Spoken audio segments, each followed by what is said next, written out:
they're either going to get this case thrown out where it doesn't matter. They're going to get this DNA thrown out where it doesn't matter. They're going to be able to investigate the DNA, find the profile was made in a way that goes against what the rules and regulations are in those DNA accounts or whatever. I forget what the name of that is right now, but yeah, if I don't go live I'm curious. Early, then it doesn't. Like, No, let us know what you think. Interesting, though. Yeah, let us know what you think about it. What your theory is, how the defense could refute the DNA evidence. Yeah, absolutely, absolutely.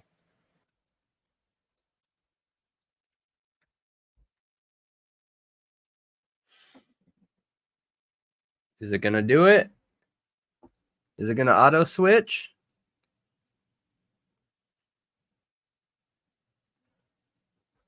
There it is. Oh wait. You gotta click it. You gotta click it.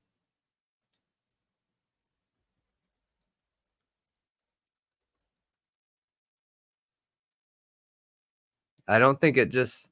Oh wait, it says upcoming. Huh. Interesting. Interesting.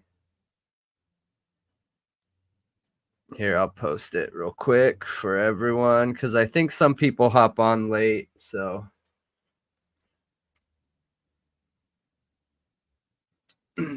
all right. What is going on, everybody? God, I feel like my camera's doing that thing again.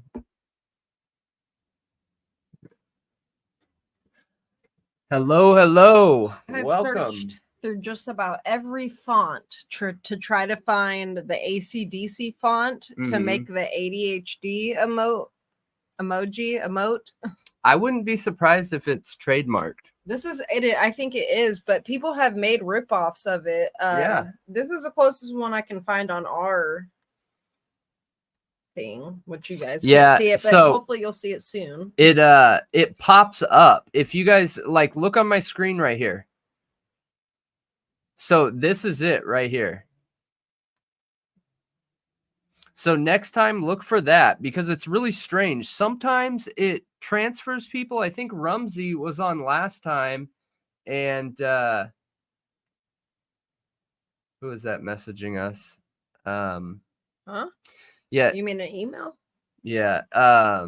Someone flagged us on Instagram, man, but luckily we got it fixed quick, super quick. What?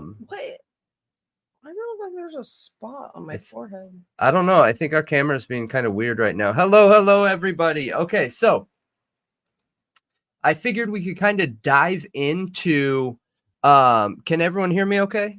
Got me? Good? Let me see.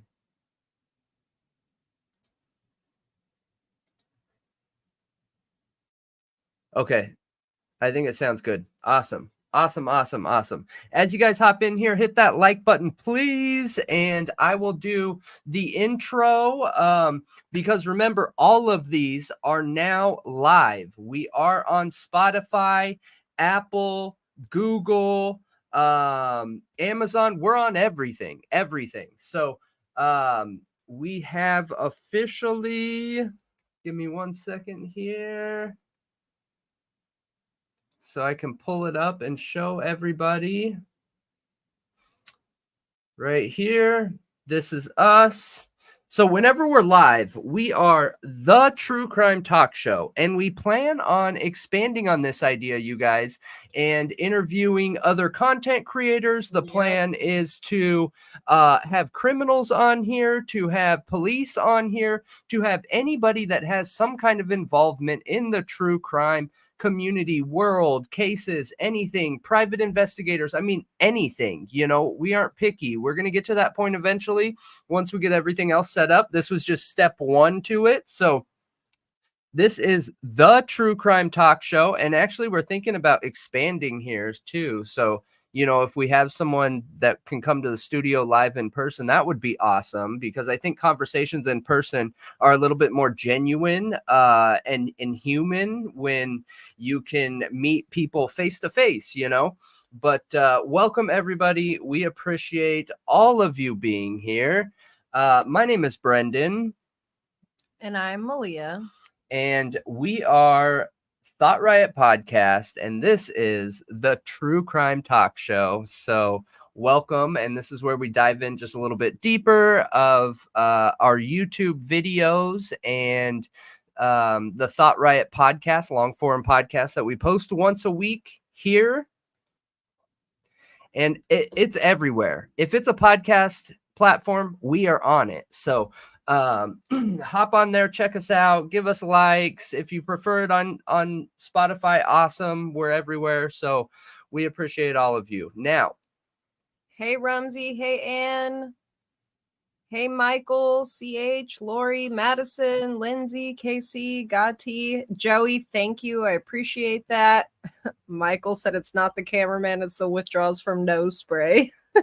yeah, it probably is. I have had a raging headache for like 2 days. So, well, not 2 days, because it feels like 2 days. Okay. So we hit 3,000 and we hit 3,000 yesterday. And I stopped all of it, literally all of it. So you guys saw the picture. I should have posted it on here. Oh, wait, I think I can. Hang on. Let's see if our Instagram's taken down. It was taken down? No. But somebody flagged us. People love doing that. All right. So, bam. Look at that. That's just what I could find in like 30 seconds, you guys. That's 30 seconds of what I could find. All right. So, that's not even what I have in my car. That's not what I have in my work bag. That's not what I have at my work. That's not what I have at the desk. This is only what I had in the bathroom, bedroom, living room, studio, and that's it. And where I put my keys. So yes, all of it's gone. And I am going to hold true to the commitment that Ian started. So I appreciate it, Ian. It's all for a good cause. So no more nose spray. I'm dealing with the clogged nose, the rebound swelling, but we'll get through it. A true nose crime. Yeah. Did we get flagged for the Afrin post? That's what Lori asked. Oh, I don't know. Maybe. Why would it be the Afrin post? Talking about addiction, maybe. A true nose crime. I made a commitment to our amazing members that when we hit 3,000 members, I would quit the nose spray. You all have been worried about my health, and I can't explain how appreciative I am of that. Okay, well, now that you guys have all seen it, I'm just going to delete it just to be safe, I guess. That would be so ridiculous to report somebody for talking about addiction to nose spray. Okay, let's just play it safe. You know what I mean? Okay. Hey, Ian. All right. We'll play it safe. Yeah. Ian said how many subscribers for treatment to treatment for underlying infection. I don't think I have any infections right now. Well, sinus infection. Yeah, but I'm already taking antibiotics for it. I'm taking like Okay, good. 875 of amoxicillin or something. That's good. So, Yeah. all right. The DNA stuff, you guys, blew me away, okay? I learned so much by researching this. And if I'm being honest, I think some of my favorite topics are the expert science takes. Like, I really enjoy doing those because they force me to want to learn. And I learned a whole bunch being able to oh, my eyes need to adjust. Being able to learn about cases that had DNA included in them when the DNA was like 50%, which means that DNA could match 1 out of every 2 people. So essentially half of the world's population. A judge let that into court, okay? Now, I've also seen ones that and that's probably the worst one. But then you had hang on, I don't want to get the name wrong, you guys, and you know how I am with names, so give me 1 second here. Where is he? right there.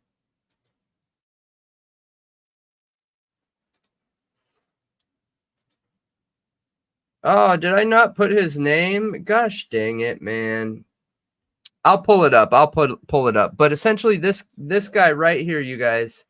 Let me see. I think maybe it's in here. So I want to make sure and get his name right so I don't mess it up. Josiah Sutton. Okay, so Josiah Sutton was picked up and charged for, RAP. And you guys got that last letter. He was charged, and they had an expert come on the stand and say that it is a 100% match. The DNA that was found at the crime is a 100% match of his. So a couple things why I felt like this was interesting, this whole topic in general, is you don't get 100% matches in DNA. There is never 100% matches in DNA. They give you chances of likelihood, okay, because of that 0.1%. So when you're dealing with DNA, the defining factors that let a forensic lab know whether that DNA is yours or not is 0.1%. Next to nothing, okay? And not every sample they pick up is going to have the entire 100% of your DNA. So they match what they can to the best of their ability by connecting chains and looking at the likelihood of that being a match. Now, that expert came up on here. We assume because police reached out to that expert and said, hey, we know this is the guy. Like, there's no doubt. We know Josiah Sutton did it. So we need to make sure that we land this conviction. Well, the expert goes in court, goes up on the stand and says that he's 100% a match. Okay. He goes to jail. The Innocence Project comes around, and he starts working with them, and they get his DNA retested. He was less than a 10% chance of a match. Dude, it's funny, and we could play it. I was watching Law and Crime Sidebar podcast earlier today, and Anjanette Levy, she had on, I don't even know who this guy is, but they were talking about the Amazon search warrant and talking about how, like, it could possibly be for somebody else. They think they're, basically backing, they're like dotting their I's, crossing their T's, and digging more and making sure they're doing all investigation.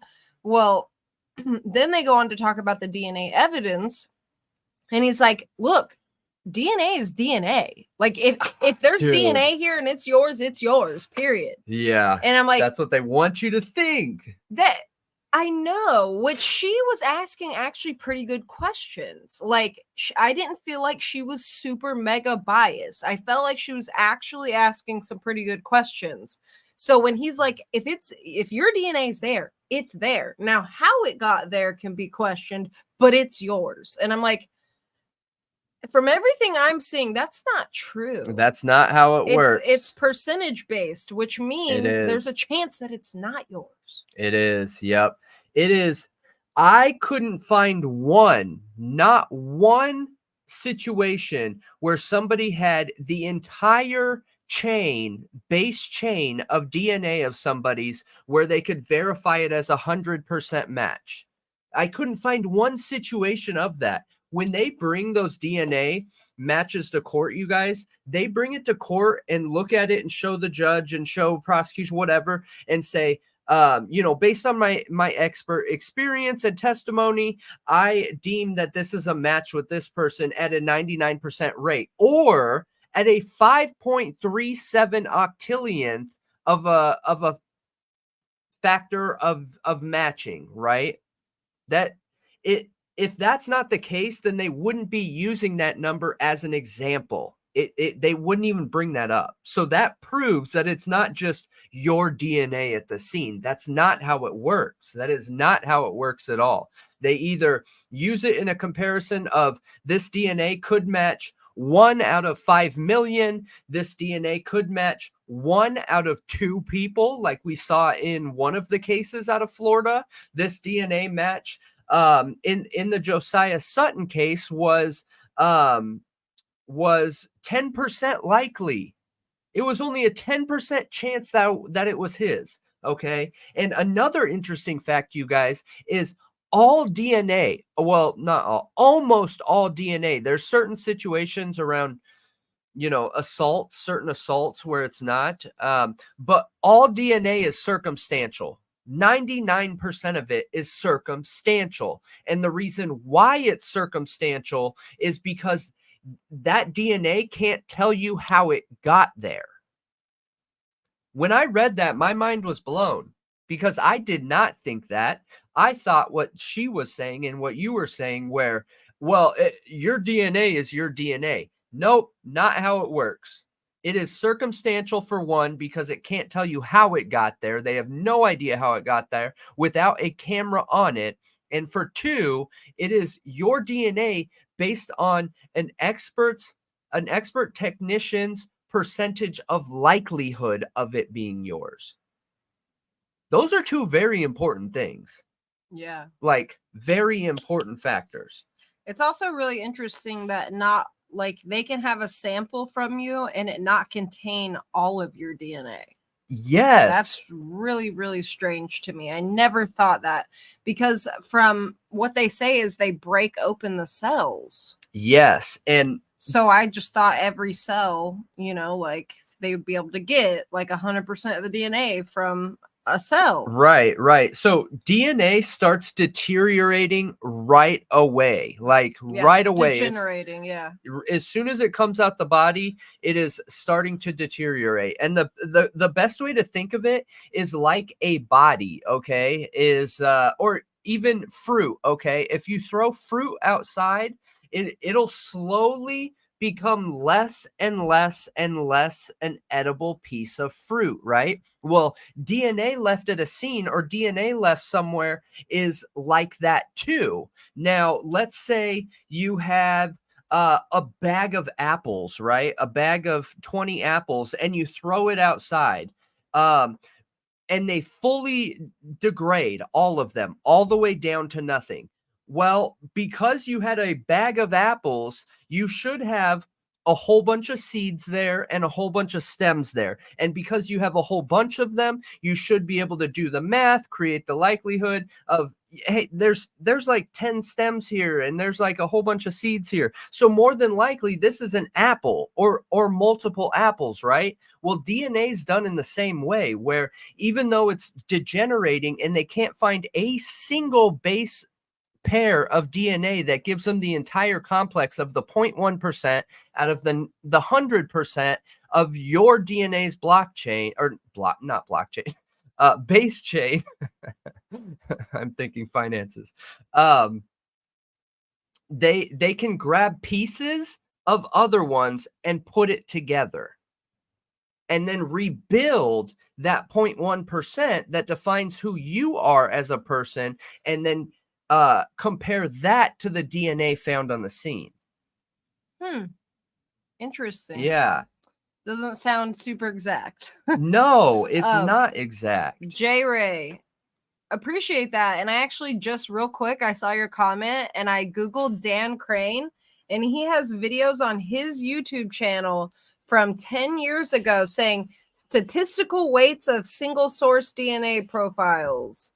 What can go wrong with DNA profiling? Like all probabilistic genotyping. Like it's everything kind of we're talking about it, and it's from 10 years ago. So that seems really interesting to watch that and see what he was talking about there. Yeah, no, absolutely. And we'll go through these tests that they ran too. Because again, I think another reason why the FBI went to that expert's house is because the more I read into DNA and the more I look into it, the more I understand how many holes could potentially be there in DNA. You know what I mean? Mm-hmm. And that is not the general consensus No. of the US public. The US public thinks, dude, there's no debating on if that's someone's DNA. It either is or it's not, and that is just not how it works. That is not how it works at all. And it that's talking about direct DNA, not even touch DNA. Touch DNA or trace DNA is an even less likely positive outcome, you know? Right, Joey. There weren't enough. They didn't have another sample to be able to even, confirm their own data. And from what I'm seeing on here, J Ray, they look super good. Maybe we should pull one up here in a little bit. I don't want to risk getting a... What? Could just play clips or something. Okay, so one other thing here. Hang on.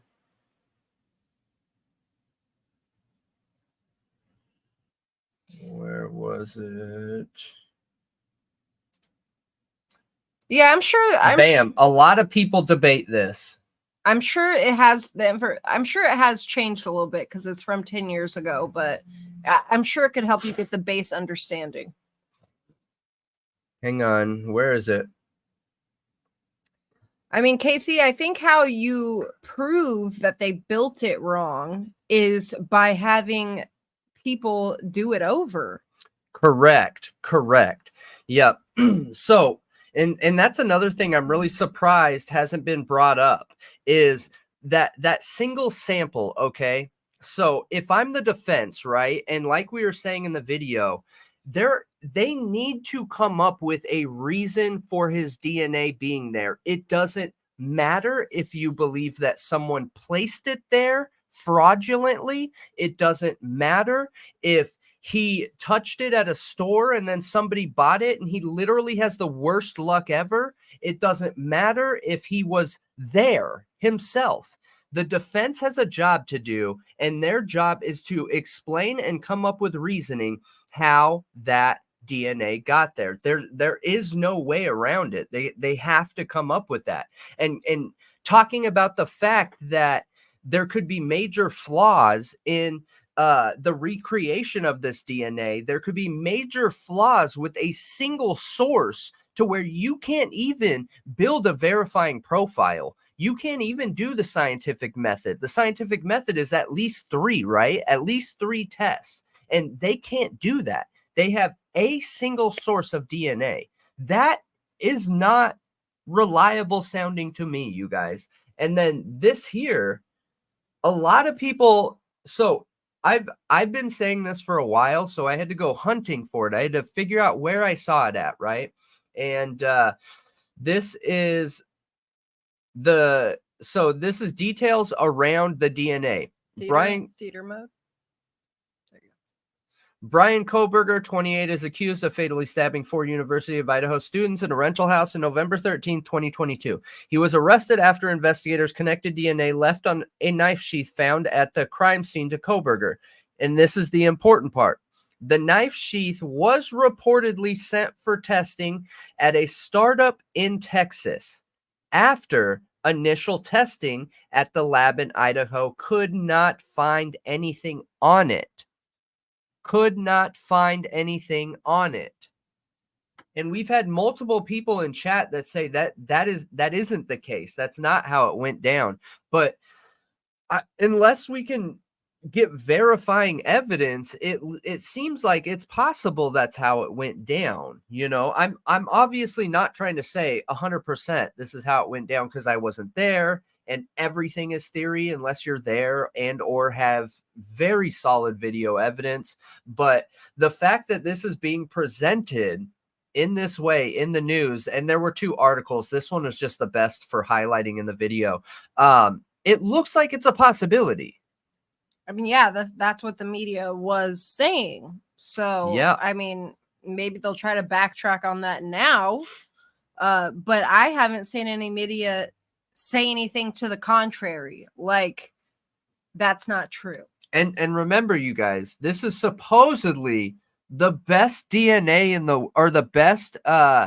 the best lab in the world.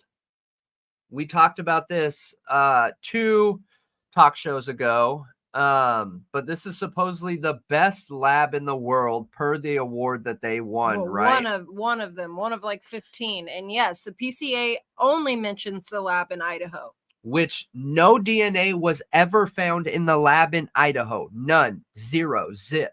Hello, Riddler. So isn't that interesting? If you look at that award coming out, why could they be looking to stack that award? You know what I mean? When according to a lot of things that we've seen, they were not the ones that found the DNA. The FBI rebuilt the profile. We know that DNA was sent to them. That single source DNA, that non-scientific method DNA was sent to them. And just to be very clear here, guys, because we do have a lot of new people joining the channel and everything. The way we look at it is we are not creators on here that are trying to promote Brian Coburger being innocent. I could not care less if he's innocent or guilty. Like, who he is as a person doesn't matter to us. I care that the victims get justice by having the right person convicted for the crime that was done against those 4 people. Brian is in the light right now, right? So I hope that we see a situation where there is enough evidence stacked and enough against him where we can look at this case. Any of us can look at this case in a similar fashion to looking at the Gainesville evidence and say, yeah, he's the guy. Check, you know? And Yeah, right now, I'm not there. Are you? No.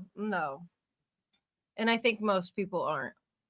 Yeah. That I interact with online anyway. Now, I know there's a lot of people that still believe he's guilty, but honestly, I've seen quite a few who've kind of been like, okay, well, I don't know. I'm not sure. This isn't making a whole lot of sense. Yep. I don't think I have an opinion. I think I have too many questions, and that's never a good sign. When you have too many questions about a case, that is never a good sign, right? And I don't want to get too much into this topic because tomorrow, here, let me see real quick, and then I'll give it back to you. So tomorrow, as you can see here, we are going to be diving into the Delphi Odinist cult evidence, right? And there are a lot of there's a lot of correlating factors with the Idaho4 case now.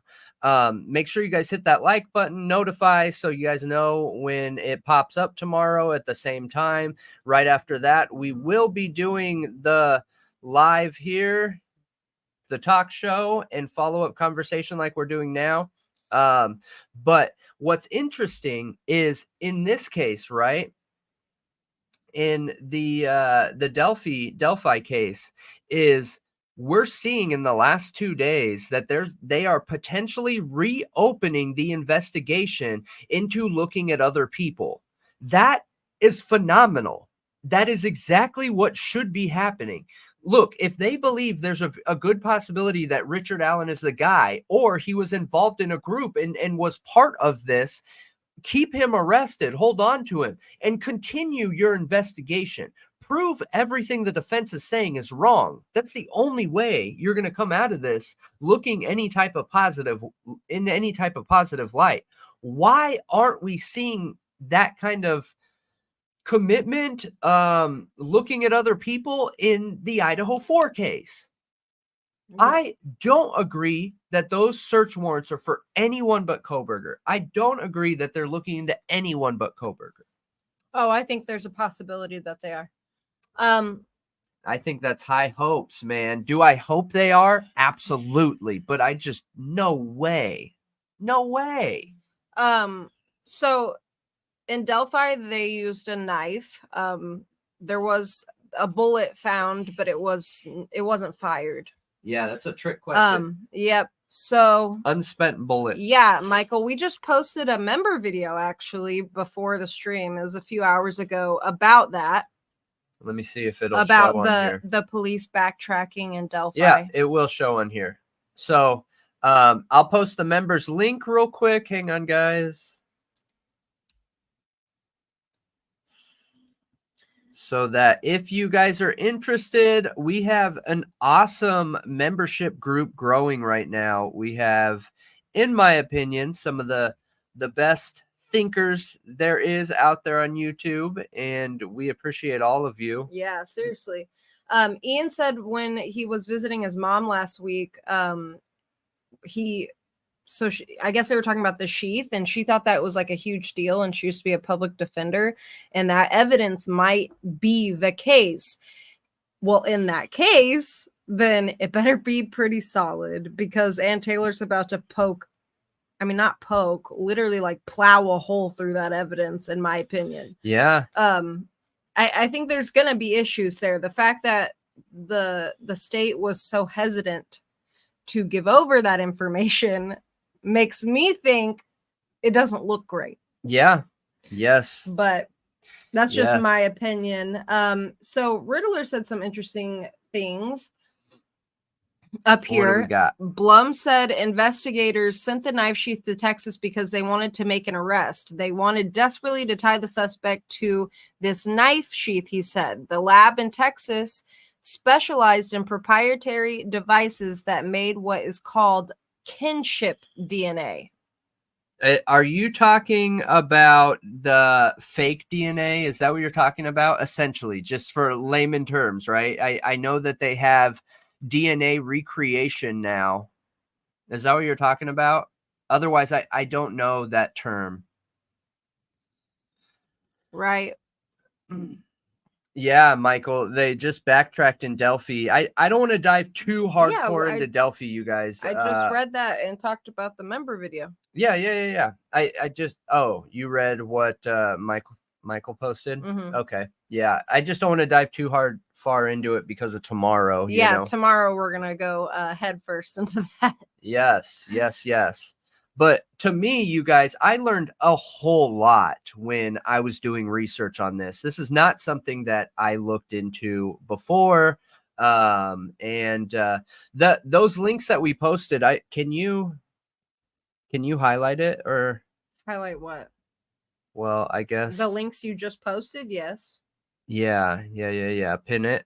Yeah. So that link that we just posted is the membership link. If you guys want to become a member, we have a couple different tiers, and we are working on those, and you'll get videos like the one that we just posted there, where we're just doing, our goal is, once we get full time, you guys, is to do a thought of the day or thought riot of the day, and touch on something interesting, crime related, so. What date is that article from? Riddler said it's only Howard Blum saying the sheath was sent to a Texas lab for DNA testing. I don't believe it's only him. I believe these articles were coming out quite a while ago. Yeah, this is, if I'm remembering correct, I saved it. Hang on. Give me 1 sec. Yeah, I can tell you. Let's check. Investigations. Hello, Paula. Idaho4. This was...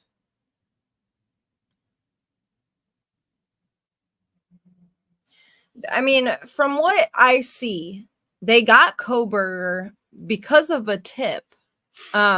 This was on Newsweek.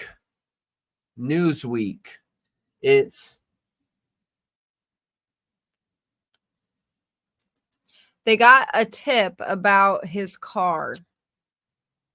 And they went and they checked, which this is the narrative I've seen on multiple different media sources, is they went to go check it out. They looked at his ID and were like, oh, he's got bushy eyebrows. We think this is the guy. This is the car. He's got bushy eyebrows. He fits the description based off of his height and his build. And then they tested the DNA. Yep. Absolutely. So that is the narrative. Because, okay, Ian, prisoner of the chat, he sent me a whole bunch of like archived articles, stuff from pre-Kohberger, and then also there were some that had like a very comprehensive timeline that had been updated throughout the whole case. And that's the narrative I have seen over and over again. Yes. I agree. I agree. Yep. It's 20 per person, right? 20 per person if they had their shoes off and stuff like that. Or maybe they're like me and I don't take my socks off, you guys. Not happening. I don't like cold feet. No way. Yeah, I don't take my socks off either. But yeah, I agree with you. They were, and from what we've seen, they were fighting. At least Kaylee and Xana fought. So you would think, you know, yes, there could be something there. And if not DNA, then possibly fibers, like really anything else. Yeah, I know you mean DNA, Paula. But so that's what I'm saying, though. That's how he got on their radar, was the tip looking at him. And then when they found the DNA, they went to Pennsylvania and got his father's and then tested it and said that it was likely that was his father, and then arrested him. And then they did the buccal swab and they compared what their findings with the buccal swab of his actual DNA and said it was a what octillion? 5.37 octillion. Here, the visual gets me every time. Hang on. That's what it looks like, you guys, right here. That's it. That's it. No way, dude. Look, and I'm always going to be upfront and honest with you guys, right? And I am not an expert in DNA, okay? I am not. But everything I approach this trying to prove myself wrong. That's how I approach any case and topic and information, is I try and prove me wrong, right? I have an idea and I fight my idea and try and prove myself wrong.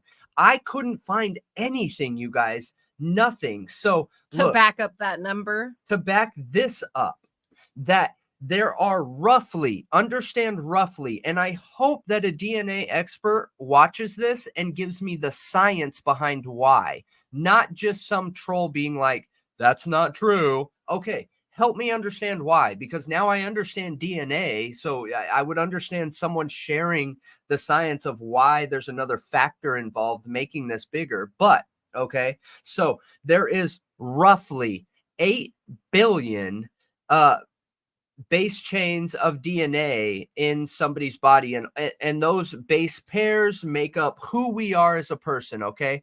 And 0.1% of those 8 billion are the defining differences between one person and another, like I talked about in the video, right?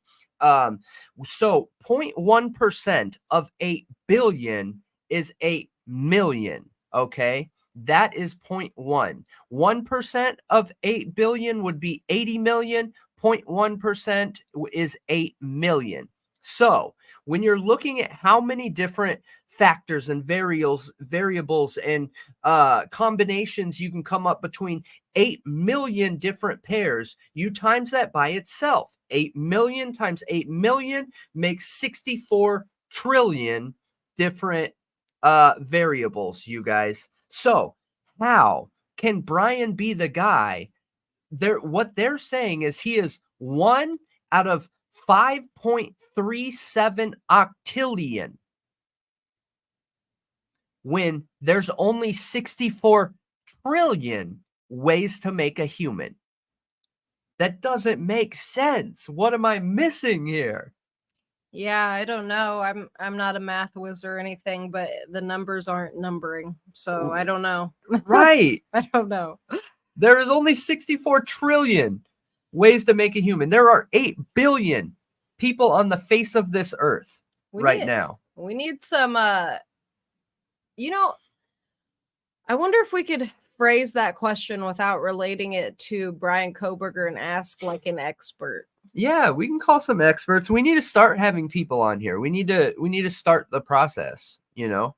I think that this show would be amazing, having open, unscripted conversation around crime, criminals, and everything related, you know. I think it would be incredible, especially with the way that you look at things and the way that I look at things. I think it would be a good time. Did they test against the other 3? No. No. According to them. According to them, they didn't test the other 3 at all, which doesn't make sense because they're saying it's male DNA. So Right. So they did. They did test it. But based on everything that I'm finding, though, I figured out a possible theory with that when I was researching all of this. Maybe they tested the DNA, right? And remember, 0.1% is what they need to look for to figure out if that DNA matches somebody else. Maybe they had enough DNA to test that 99.9%, which would tell you if they were man or woman, male or female. And they couldn't find that 0.1%, enough of it to rebuild a DNA fingerprint and profile to connect it in CODIS. Maybe. That's what Casey is saying, is they can't be tested beyond gender. Like maybe they're too degraded.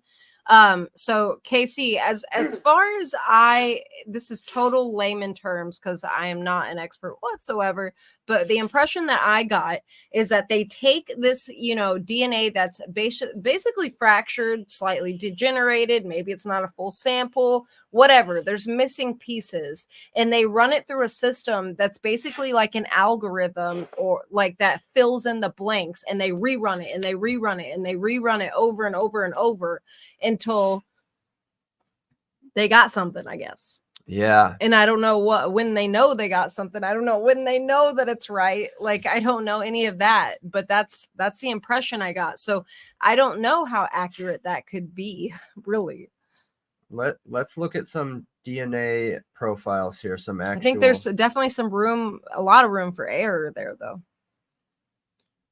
So this is like what they would be looking for, you guys. Okay, Casey, I didn't see that. Interesting. They said it was ineligible. They were mixed with more than one other person's DNA. Yeah. I mean, that's super convenient too, though. Let's be real. If I was the defense, I would attack the hell out of that. That you guys are skilled enough to find a single source DNA on a knife sheath, but you're not skilled enough to recreate a potential, a 10% likelihood of anything of 3 other samples. You know what I mean? How can you be an expert here, but not an expert here? And right. If you're not an expert, share the science, just share the science. And you guys, I saw you guys talking about Gabrielle Vargas, her interview on TNT on Truth and Transparency. And I really enjoyed it too. But gosh, to pick her brain about the actual Kohberger case, man, Yeah. I wish. I wish. Yeah. She can't. I really like Truth and Transparency, Lana. I do too. She's awesome. So smart, and she is intuitive too. Yep. And picks up on things that stand out to know where to look into. I have a lot of respect for her. The Vargas interview was off-putting for me just because when you're an expert, like I want to hear the science, like give me some numbers, help me learn something, teach me something, help me, give me examples that could correlate to the crime, just anything, and there was a lot of non-science related talking. So I think that's just because I had certain expectations, but Yeah, I wish they could have talked about it. I enjoyed getting to know her more, and I thought it was interesting, and it's really cool that she's working on that exoneration case and everything. Yeah. That's super cool. I was just being selfish. Yeah. Yeah, who knows? I know the blood is my main question with that, is how was it under Maddie or in that bed with all of that blood, and it's just Brian's on the button of the knife sheath. How? Yeah. How is there not blood on it? How is it not mixed? That does not make sense to me. They need to bring us, what's it called? A statistician. They need to bring a statistician in, a statistical expert in, and explain the statistical likelihood of that happening. Right. Because I can promise you now, mathematically, it's not going to add up. It will not add up. They have a horribly weak case, but to be fair, okay, to flip the coin here and look at things from Brian's definitely guilty and the prosecution standpoint, is there is a DNA profile that they are arguing in court, okay? There's no way around it. It doesn't matter if it was placed there. It doesn't matter if it's fraud. It doesn't matter if it was an accident. It doesn't matter if it's real. The defense has to explain it. They have to. Yeah. They have to explain how it got there. And it needs to be a reason that makes sense. You can connect dots. 1 + 1 = 2. You know what I mean? So they have a big job ahead of them, right? Because the prosecution was super tactical in the way that they managed the beginning of this case. And they did a whole smear campaign. Every little bit of evidence, you guys, every single piece that we talk about week over week over week and obsess about and detail and examine and investigate, all came from the prosecution. No one can tell me different. It all came from the prosecution, all of it. It was a planned smear campaign like we've seen for decades and decades and decades in politicians and the political front. It has just now more regularly moved over to court cases. Interesting. J-Ray pronounced statistician. The pronunciations are confusing. Statistician. I'm so awful with words. Yeah, Michael, agree 100%. Wait. Huh? I agree. I don't think there's any way it couldn't be in the car. No way. Iraq and other places. Yeah, no, I agree, dude. I agree. I think I've told you guys before, but I've been stabbed before. And I was not stabbed deep, like no life threatening, nothing even comparable to this. And it didn't bleed a lot at first, but once it started, it wouldn't stop. So I can't even imagine the amount of damage that we've heard, little tiny bits of damage that we've heard. We were told that it was like a bomb went off, a blood bomb went off in there. Okay. So I'm right there with you. I'm right there with you, Mike. I agree 100%. I just have a hard time believing that. I think the person would be literally covered, head to toe covered. Yeah. And if that would make sense that there's certain requirements for them to enter DNA into CODIS. Yes. Yeah. I just think that I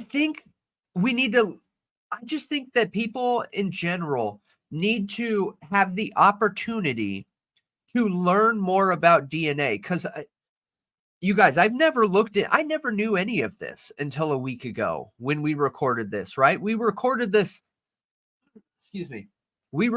last Friday, okay? So I do my research between Monday and Friday. That's the first time I knew about any of this. I didn't know that all DNA is brought to court based on statistical probability of the likelihood of it matching that person. I had no idea. I looked at all of it like you were saying, where it's either a match or it's not. And it is not that. It's nowhere near that. That is not how DNA works in any case. Yeah, it's that was really interesting to learn. And I agree with this. Just being found in a bed, you would think it would have touch DNA on it. Agreed. Because that's touch DNA. We were talking about this last night, or wait, the night before, where someone was saying it was environmental DNA, and I looked up what environmental DNA is, and when you Google that, it pops up with how they test like water, like lake water, for example, or soil, and they test all of the like skin cells left behind by, you know, animals, bugs, whatever is living in the environment, so they can test the biodiversity. And it's just skin cells, and touch DNA is the exact same thing. And there would be tons in a bed, tons of shedded skin cells. And it said they only need like 8 of your the outermost layer of your skin, those like 8 skin cells, that's it. Yep. And they can run a DNA profile, apparently. And that's what blows me away too with the single source DNA, the fact that they could only do 1 test, because the scientific method is 3. Most people consider the scientific method 4. So 3 tests for actual test function, the 4th for verification. And they had 1. That's it. Yep. 1.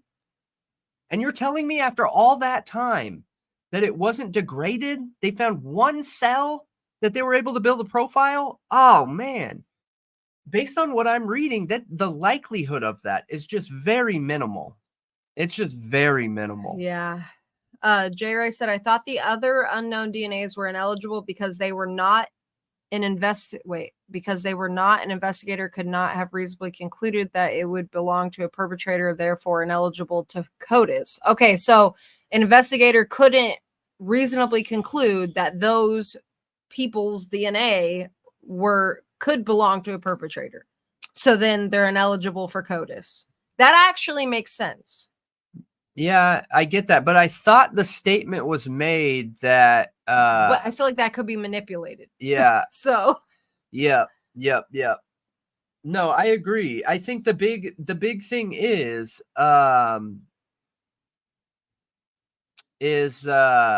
we just need to understand the science behind it, right?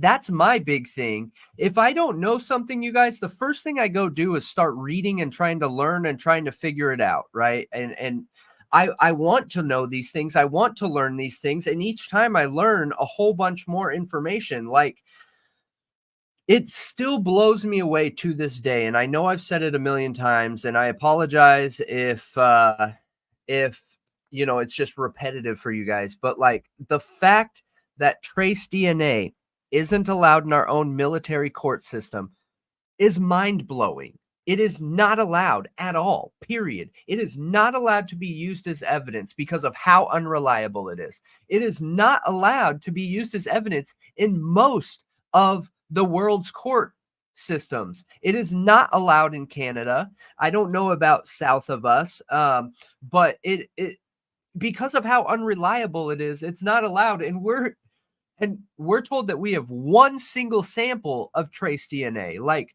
oh my gosh, you guys. Thank you, Joanne. Appreciate that. Here. Oh, thank you. So we'll start with this test first, okay? And this is what we were talking about, that we'd dig into it here, okay?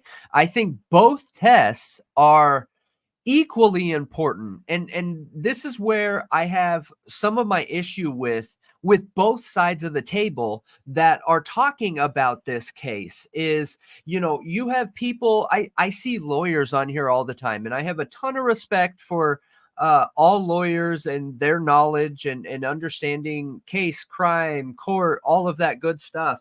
But I feel like it's also easy for lawyers to start viewing things like this, you know, and they deal with prosecutors all day. They deal with judges. They deal with law enforcement. They deal with the justice system in general. So it's really easy to start leaning on rubbing the back of your peers, right? And so they rub your back.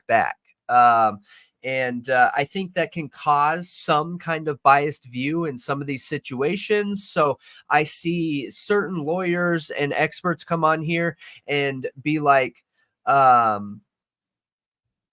you should look at this test because it's testing DNA in this way, but you should ignore all these other tests over here. And I've seen a lot of experts talk about this experiment right here that's on the screen, okay? And they lean on this so hard and try and stop people from looking at other experiments.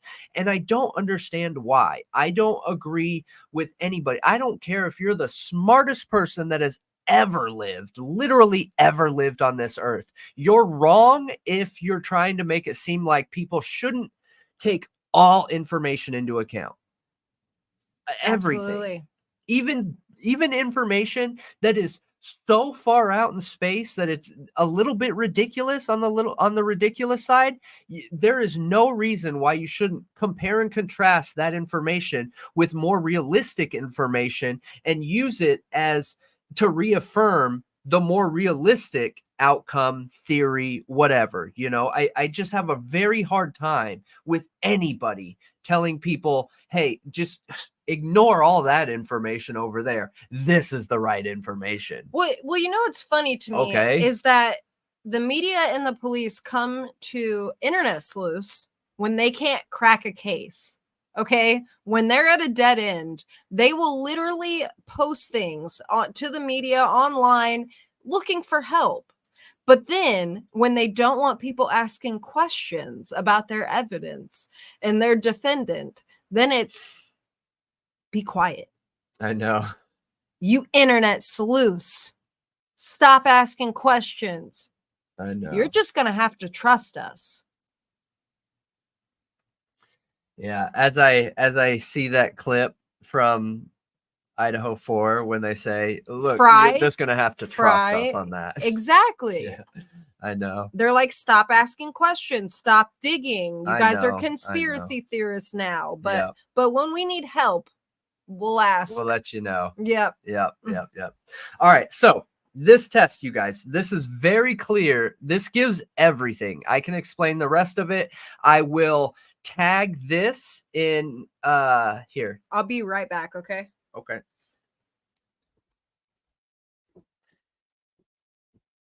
I'm going to tag this in the video, you guys. I haven't yet, but I will post it in there while we're talking and going through this. So I'll post both of these tests below it so you guys have easy access to it. You can just click in there and grab them. But okay, they are testing trace DNA, touch DNA here. Okay, so they did, it's either 4 or 5 tests with 4 people for each test. And all of them followed the same process. Okay, so you have person 1 here. Can you guys see my mouse? There we go. We have person 1 here. And they start by rubbing their hands together, all right? Then they place their left hand on a glass plate, as you can see here. Hang on, let me see if I can. All right, cool.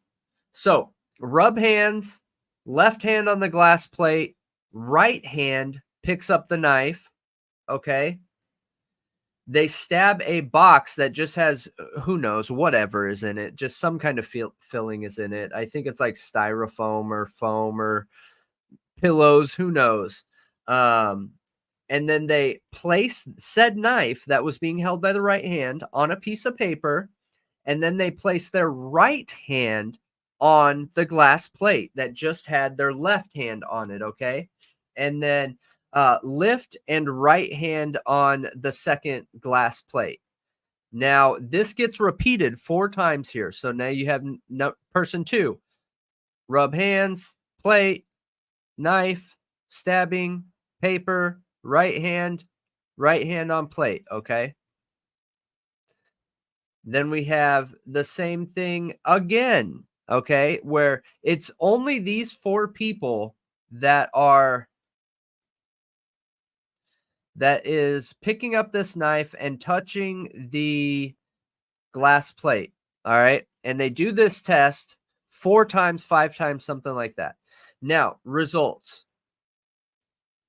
There is DNA of everybody on every test. I'm sorry, I got that wrong. It's 6 tests. Okay, 6 tests.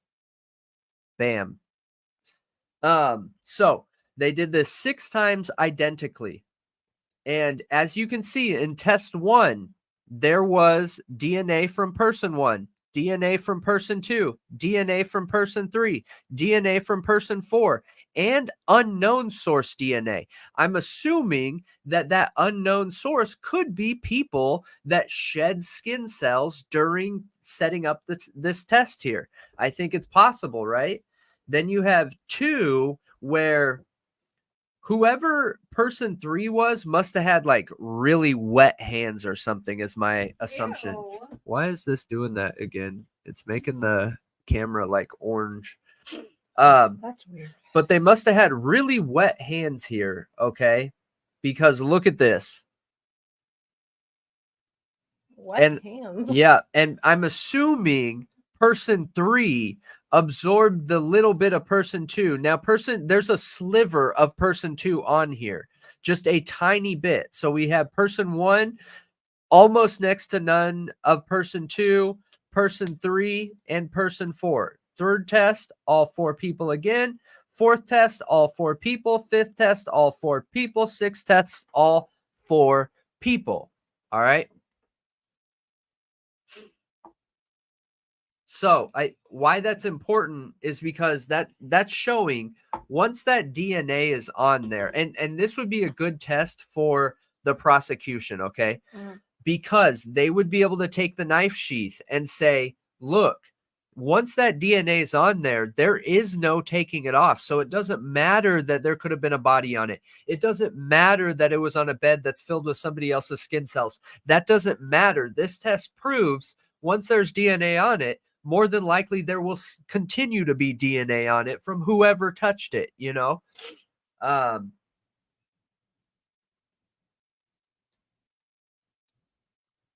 This gives the breakdown of contribution, and this varies per person, you guys, too. So there are a ton of factors involved here where, like I said, the hand sweat, like it's funny to think, you know, with hand sweat and everything, but that changes things drastically. Hang on, you guys.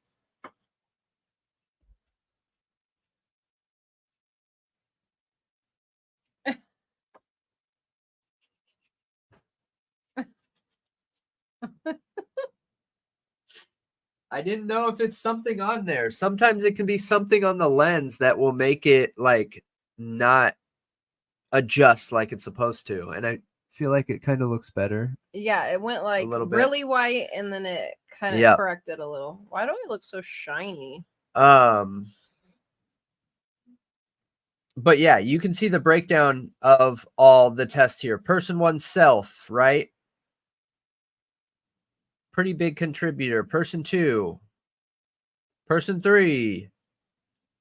And this is the test of their hands. Person 1 here must have had really sweaty hands because they didn't have any cross-contaminated DNA.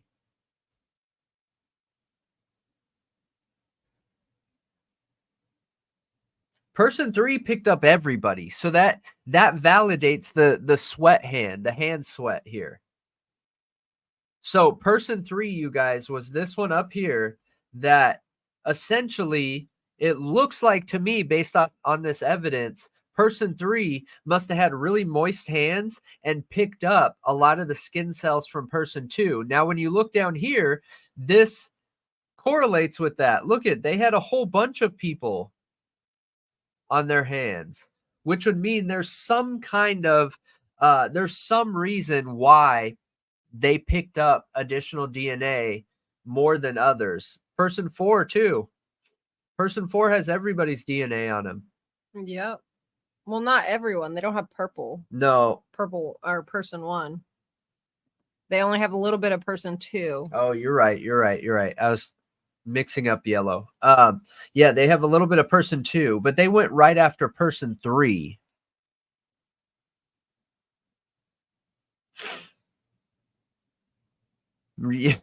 Yeah, for sure. Have you ever heard about them blowing smoke up bottoms as like No. it was a medicine? Oh, yes, Way back in the day. Tobacco. Yes. It just made me think of that, like you puffing smoke or something, Yeah. or something up your nose. Let's see. So I saw Anne talking about how they didn't allow the coroner there until 12 hours after the crime. I thought that she just didn't show up. I didn't realize they didn't even allow her there. Well, she's one of the last ones to show up. Yeah, and you know, I was trying to look into what exactly a coroner's job is a while back. And I came to find out that coroners aren't in every town. Like some towns don't even have a coroner. Right. And I also read that in some towns, they literally can just drive by the scene or not even come to the scene and declare death. Absolutely, they can. Absolutely. I never knew that before. So her job isn't as important as I thought it was. I'm sure she has a purpose, but it's just she's not the most important person. Yeah. She doesn't even have a medical degree, if I'm remembering right? Is that right? Huh? Do you remember if she has a medical degree? She is an RN. Okay. She's like a registered nurse, not a and doctor. a lawyer. Okay. She's I believe so. I think Okay. Mabit is she has a law degree, and she's an RN is what I heard. Got it. Yeah. Right. Her job is literally just to transport the bodies. She doesn't do much more than that. Yeah, that's interesting. That is true, Lindsay. They can get away with quite a bit, and they are elected. Yeah, it is interesting. This other test is even more interesting, you guys. Have we ever even seen video of Mabit going in the house? I mean, she described the scene kind of. No. Right, she did. She said because law enforcement had to do their thing. Yeah. And the thing is too, you guys, like that's one of the last things in a crime. That's completely normal because they need to get in there and do all the evidence gathering first, and take pictures, do everything they need to do before they usually go in there and do their thing. If they even do go in there, a lot of times it's like exactly what you were saying, where they're obviously deceased. So they could just pull up with a trusted cop and say, do I need to go in there? No. Okay. Like people know when someone's dead in certain situations, right? Yeah. So didn't you guys find this interesting? How easily this DNA gets passed on? Look at that. Person 1, obviously they're the first one. Person 2 has both. Person 3 has all. Person 4 has 3.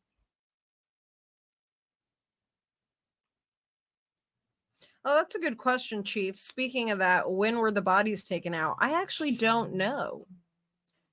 Jair said, I guess the night of the 13th. Okay. Murdaugh trial is a great example of small town politics. Like, yeah, grade A. Yes. And yes, absolutely. Kester Bunny Keister Bunny. That's true. Very true. Yeah. Yeah, absolutely. Truth. CSI can't move the bodies unless the coroner shows up, and the coroner can't leave without the correct. Yeah. But CSI usually doesn't touch the body unless it's just checking something gloved. You know what I mean? Oh my, J Ray, what? There's some craziness outside your house so often. I hope Honker's doing well. All right. So this test, you guys, this one is wild. And what's interesting is this one was hard to find, and it wasn't based off of the content creator that I had watched that was talking about this a while ago. I remember watching this. I had to go back and dig and find out who it was and then watch that video again. But there was a video breakdown of this, and it's been removed. And this was pretty hard to find, honestly. But so this test, okay, took 2 people. So we'll break down the test first. So they took 2 people, and those 2 people did this. Okay, for 2 minutes. just shaking like this, right? Which I think could replicate somebody being around another person for an extended period of time. Yeah. Like driving in someone's car and your arms on the rest, your hands on the handle, whatever, right? And you're sitting in there for an extended period of time, and it's not your car, it's their car. So their DNA is probably everywhere more than anyone else's. Then what they did is had them touch a knife again, and 85% of the time, 85% did that first person's DNA end up on the knife. Now, 1 out of every 5 times, so 20% of the time that they did that, the person that didn't touch the knife was the sole DNA on the knife. Wait, what? Say that again. Was the sole DNA. So okay. What percentage? 20%, or 1 out of 5 times. So like if this is a knife, right? And we shook for 5 minutes, and then I grab it and do whatever, and then set it down, and they test that, your DNA was on it and not mine. 20% of the time. Oh. Yeah. Oh, that's pretty significant. I didn't expect that. Really significant. Wow. 20% of the time, it was a sole source from the person that did not touch the blade. Okay, so and 5% is only that person? Correct. Person 1? Person 1 and person 2, and shook hands for 2 minutes. Person 2 picked up a knife, pretended to do a knife attack, set the knife down, and 20% of the time, person 1 was the sole DNA. You mean person 2? No, person 1 that didn't touch the blade. Okay. That's why it's significant. So, and then 5%, because you said 85% was... 85%, both people's DNA was on the Right. blade. 20%, the person that didn't touch the blade was the only DNA on the blade. And then 5% Nope. was the person that touched it? Nope. There is no 5%. I don't know where you got that from. There's only 2 figures here. Oh, okay. So 1 out Then of why 5 is it 85 times. and 20? I don't know. What I'm do you thinking mean? I'm thinking out of 100. I don't do math. 85% of the time, person 1 DNA I get was what you're on the saying. blade with person 2 or by itself. 20% of the time, person 1 was the only DNA on the blade. And I was just wondering what the percentage was of the other person that didn't touch the blade not being on it and it just being the person that touched the blade. So 15%. Okay. 15% of the time. Okay. I was just curious what that was. Yeah. That number of it. But the important thing is the 20%. It is because important, the 20% is what proves that someone could commit a crime and move that person's DNA knowingly or unknowingly to a crime scene on a potential murder weapon without person 1's knowledge. That's scary stuff, you guys. That is scary. Like, terrifying. And that is the reason why military court systems do not allow trace DNA. That is why 90% of the world does not allow trace DNA. That reason right there.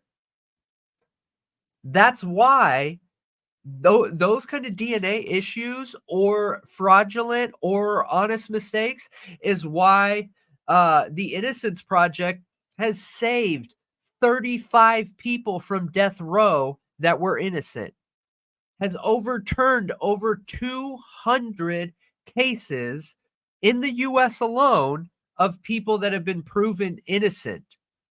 Over 600 people have been proven innocent through new DNA technology. That's so much. Well, also, you know how weird it is how many K-bar knives I've seen in pictures around the vicinity of like that house and those people? I don't know if I've seen any K bars. Yeah. Are you sure? Yeah. A K bar is like a very specific. I've seen at least 2 that are in my direct. That's a good example, Keister, Bunny. Yeah, with glitter. What? Just comparing glitter to like DNA Oh. transfer. I have used a lot of glitter, and that's very true. It Yes. goes everywhere. You will find it everywhere forever. Yeah, Like, but the important part is the people that didn't pull out the glitter right. are the ones that are then picking it up and transferring it Yep. in the same way that would happen with DNA. My nose is starting to get clogged. Yeah, I hear it. Yep. I'll have to go get that one nose spray, the non. The Flonase. Yeah. Yes. Yes. Yes. Yes. Brian would be so proud. Brian. He's the one that sent you the link. Yeah. You're right. You're right. Yes. Absolutely. Absolutely. I'm gonna go get spray real quick. Cover for me. Okay. Cover for you. Yeah. No. I want to catch up on some of your comments.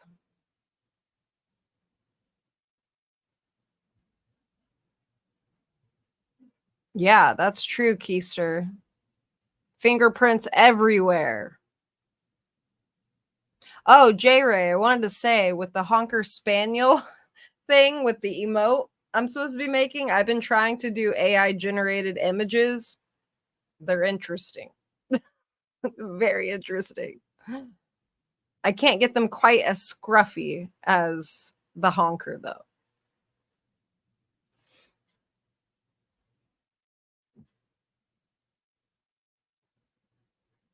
Yeah, that's a big question for me, especially after reading the PCA, and then because I read the PCA after I saw media and people talking about the knife sheath being found.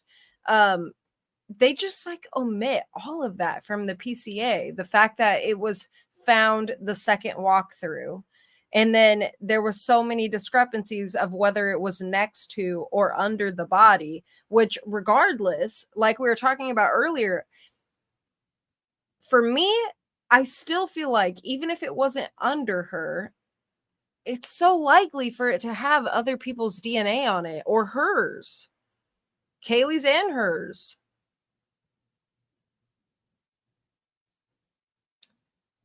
The sheath was nearly a foot long. It would be 2 different people have seen different descriptions. I'm not sure what you're saying there, actually.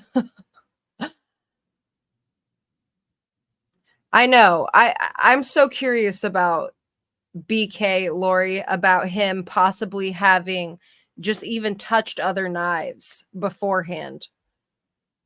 I don't even think that's necessarily needed, to be honest, but based off of what Brendan's talking about here with 20%, if you touch somebody else's hand and then go touch a knife, 20% of the time it's going to be your DNA and not the person who actually did the crime. Like, I don't even know if it's needed that he even had to touch any knives.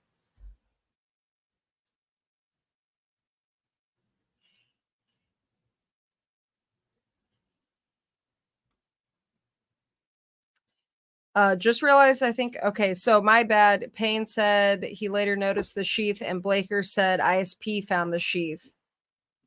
I'm going to have to go back and look in articles for that to see what exactly. I mean, we're never going to know the truth when the knife sheath was actually found and where. Wasn't it on the 4th pass? The 4th? I thought it was the 2nd. I don't think so. I think it was the 4th. It was the 2nd pass of Payne. The 4th walkthrough of the crime scene, from what I heard, and just that's just what I've read and from my understanding. I don't know if you're saying you got to go, Michael, but if you do, bye. See you later. Have a good night. You've got 2 K bars. I think that's what he was saying. Yeah, I believe That's where I saw the other one was Jack S had a K-bar. Yeah.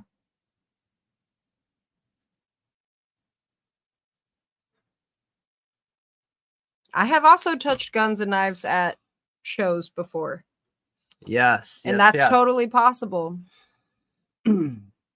And while you're on here, we're catching up on comments and everything. Please hit that like button. It helps us grow. It's free to you. We appreciate it a ton. We enjoy having you here and having these conversations.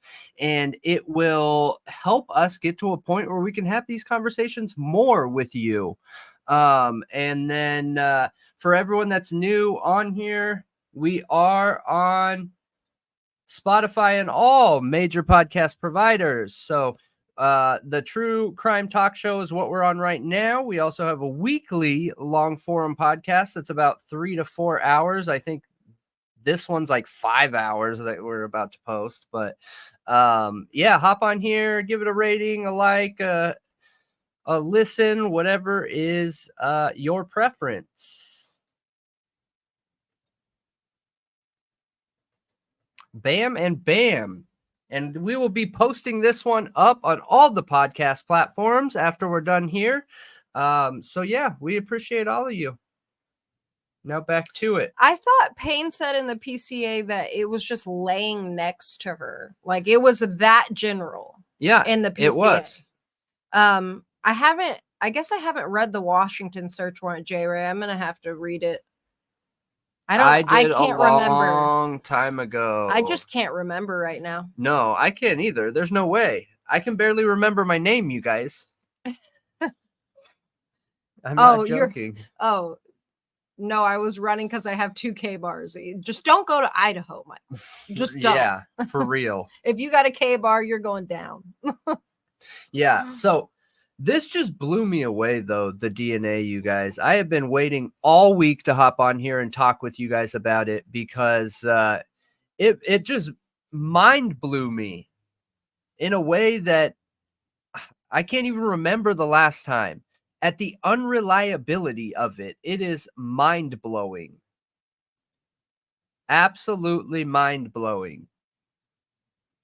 I think it is too. I was just talking about that because I think it was, I already forgot. I think it might have been Lori who was talking about, it was about the knives and gun shows and like if BK touched anything. And I was just saying, I don't even, like, I'm interested in that too. If he went to that Army surplus store or a gun and knife show or anything and touched other knives or guns or whatever. But that's not even necessary for him to have ever touched a knife at all in the area, because it could be him literally just shaking somebody's hand or touching something that they touched. Yes. Or anything like that. It could be. With that 20% number, that makes the possibilities, dude, like, really open. 20% is not an acceptable percentage to lean on in a death penalty case. Are you serious? That is wild percentages, stats. If I was the defense, I'm sure they already know about this. I would be blown away if they didn't. People have said that they shared some of our videos with the defense team. I don't know if the defense team has like a go-to email. Oh, gosh. Yeah, I just thought it was funny. With us being all unscripted and everything. Yeah. But that is not a good enough statistic to bring to court. No. In a death penalty case. No way possible. Yeah. That's a terrifying percentage, you guys. Absolutely terrifying. I think Ann Taylor probably already knows this. I mean, she's been digging into the DNA thing. I mean, she had those experts on, I think she's been consulting experts this whole time, and I bet you she knows how unreliable this is, and she knows all the holes she can poke in it, and that's why she wants all of that information, the chain of custody, to make sure that it was in the right hands the whole time. That's why she wants all of it. Yeah, Chief, it could. It depends on how well that leather was managed and finished, and if there was like a gloss coating over it, anything like that. But I think this is interesting here. So I think this issue has been swept under the rug, said Associate Professor Krista Latham, who directs Olney's Molecular Anthropology Laboratory and oversaw the study designed as a course project by human biology graduate students Cynthia Kale and Madison Earle. Excuse me. There have been some holes in this kind of research, and I think that allowed people to disregard it, but this is a very well-designed project. It's going to change the way the medical legal system looks at DNA evidence. Wow. Yeah. Wild, right? I wonder That's like why a mic drop. I wonder why this was taken down. What Yep. YouTube channel did it come from? I don't know. Interesting. I don't know. I didn't go trying to dig or anything with that because this gave me all the information I needed. So, And this is from 2015, so this information is out there. this information Clearly, is out. It's been out there. Absolutely. Absolutely. So I'm sure that if you're a lawyer, that you know this, especially if you're in criminal law. But the general public does not know this. And I think there's a lot of things. I mean, why would we, right? And that's what that goes back to the cell phone data and information. Is we posted the expert video on this here, right here. The cell phone tower data is in. This gives an expert breakdown of triangulation, how it works, the science behind it, all of that. And even with that, like, there's a lot of knowledge out there that a lot of people don't know, because why would we? Why would it pop up in our lives to know this? Most people don't know that they don't know it even. You know what I mean? So unless you're impacted and affected by it, you don't know what you don't know. So I think knowledge and sharing this information can go a long way in these cases, can go a long way. Right, Anne, I think it would have her DNA on it. Whose? If it was halfway under Maddie's body. I agree. I mean, it's on the bed. On a bed. I know. The fact that it's on the bed at all, I think, makes it to where it would have to be, you know? I agree. It would have to have it. And Lori, that's a good comment. I'm also scared of that Ann Taylor will explain all of this at trial and people still won't get that DNA isn't infallible. That's a great comment. Because I feel like that's been ingrained. Like DNA, it's just like the guy was saying on Sidebar podcast, like I was saying earlier, Law and Crime Sidebar podcast. He was saying it's your DNA. Like if they tested it and it's your DNA, that's it. Yeah. Like it's your DNA. There is no, it could be someone else's. He's like, but agreed. How it got there matters. And I'm like, no, it's both. It's both. It's not just like, okay, they tested it. It's 100% your DNA and always is every single time. Yeah. That's not how it works. Nope, it's not. And that's why we have maps like that, you know, proven innocent. So the highest case is overturned. And that's the date down here. 41 in Texas. California is 6 and 10. Where's another big one? What state is that? So I'm curious. Illinois, New York.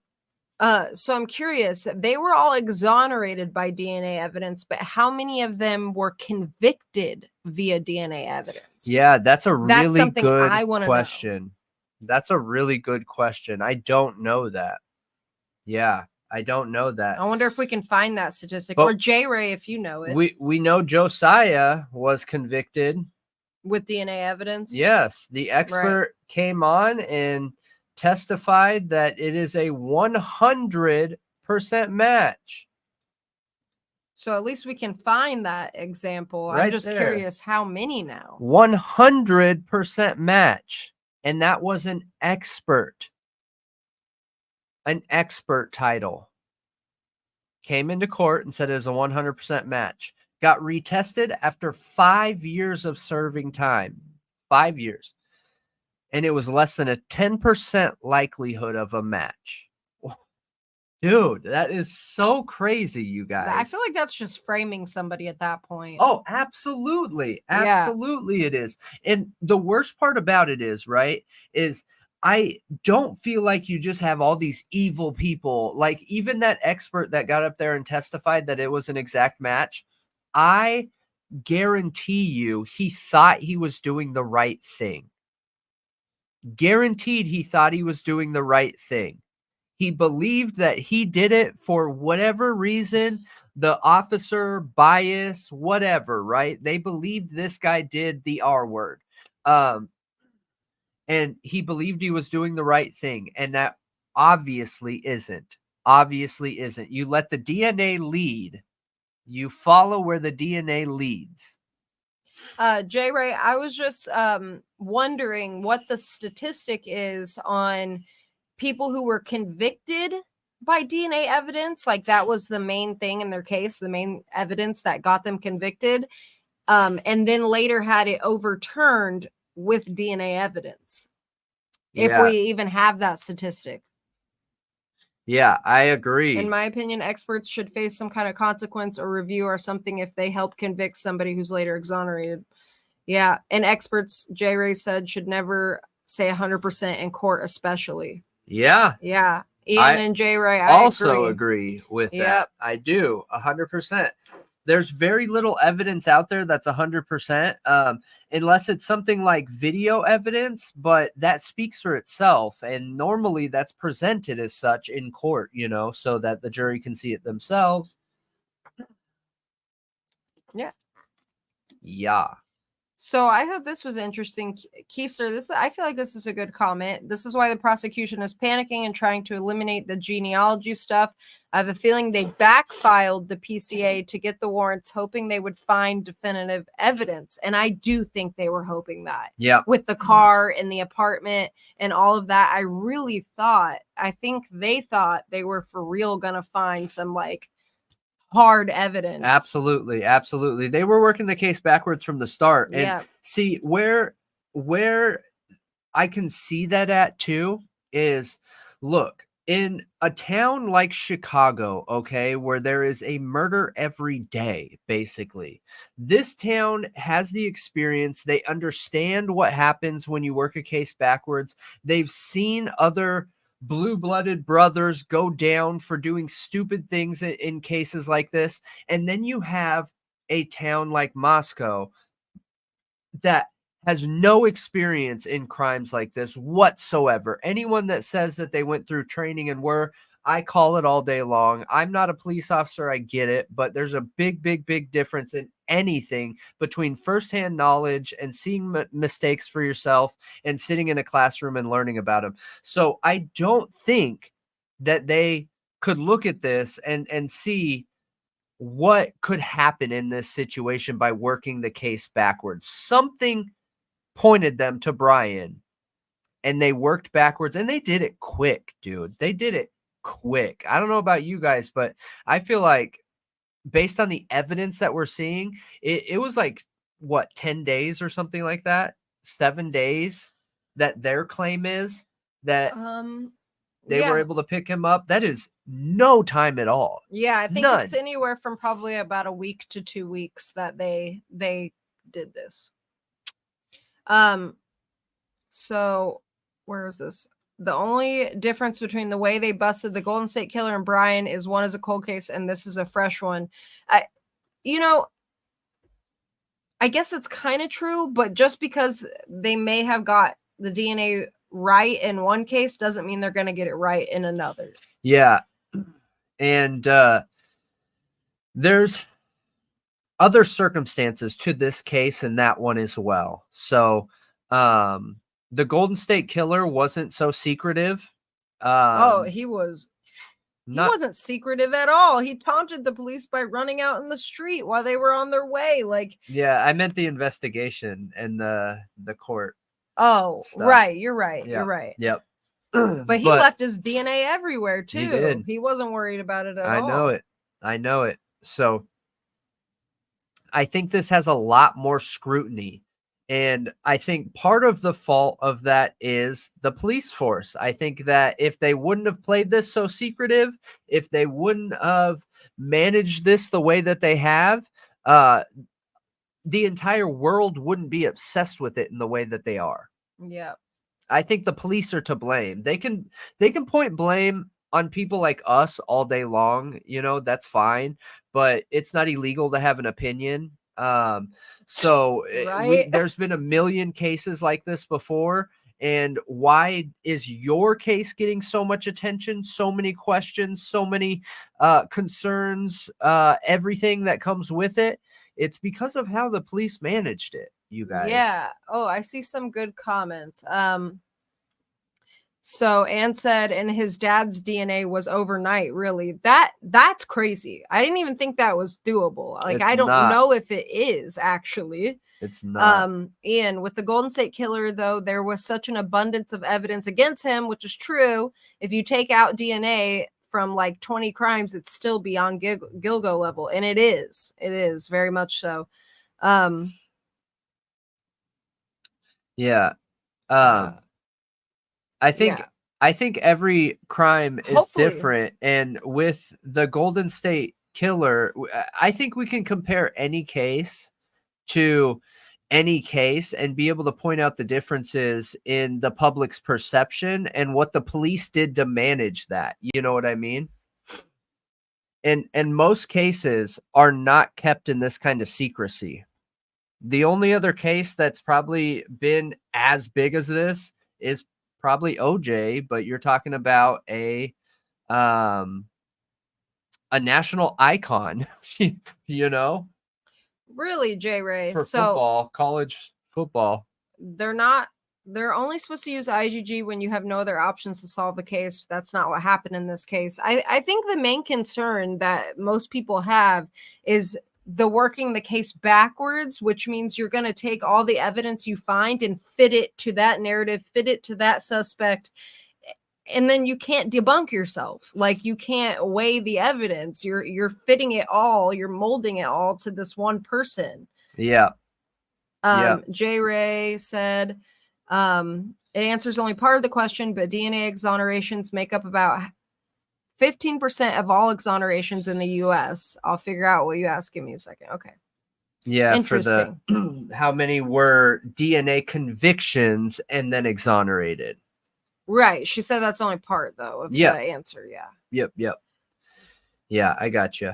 But yeah, I guess with IgG, that I think that's the downside of where we're at currently in our justice system, and why the FBI doesn't want more attention on this, because there needs to be concrete rules. It should not be this loose in any way, shape, or form. One other interesting thing that I saw that came from the Vargas interview on Truth and Transparency was that Lana said that Vargas, and this is a small community apparently, that of people that do what Vargas does. Okay. There's not that many of them. And they all were looking at each other like, did you do the genealogy for the Coburger case? And all of them were like, no. They're like, no, I didn't. Did you? No, I didn't. Did you? And they have no idea who actually did it. And they're a small community. What? Yeah, they don't know. We don't know who actually did this. Like, Vargas doesn't know who did it. And there's not that many of her out there. Yeah. Well, so that's interesting. It could be somebody that says at Texas the FBI. on that. Yeah. I get that. And then I think the FBI built it once the single source was found and built. Okay. So I think that's what happened. And then the FBI wouldn't be out there talking with her about it. You know what I mean? Yeah. So I think that's totally possible for sure. But the chain of custody then gets brought into question when you have a piece of evidence that's been bounced around all over the place between so many different hands. Understand this again, like, I know we said this earlier and I'll say it again. We do not need Brian Kohberger to be innocent. That has nothing to do with it. I couldn't care less. I hope he is guilty. I want him to be guilty. I hope the prosecution has a mountain of evidence that they're going to be like, oh, just kidding, found all this here, bah, you know, and it's as damning as Gilgo. I hope that's the case. I really do, because the alternative is so scary, you guys, so terrifying. But yeah, I think that's a definite possibility where the FBI built it, and that's not going to be talked about in those communities then, you know what I mean? And I think that it's easy to look at those situations and bring up additional questions around that, when like something, I feel like something like that's easily explainable is what I'm trying to say. Okay. But- I could see it being easily explainable, which I think the FBI makes it more easily explained. Yep. But the Texas place, it wasn't FBI. It was private Correct. company, right? Correct. They were subcontracted. Yep.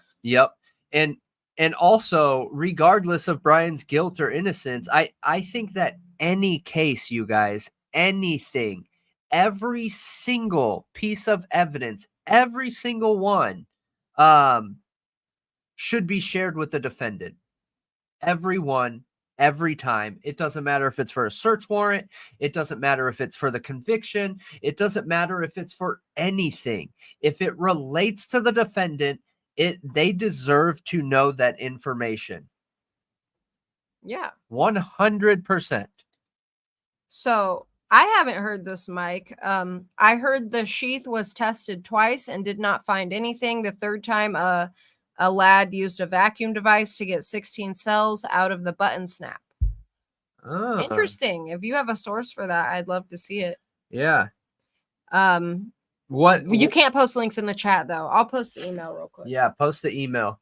What we were talking about here, I don't know if you were in here earlier, but this article here, where is it?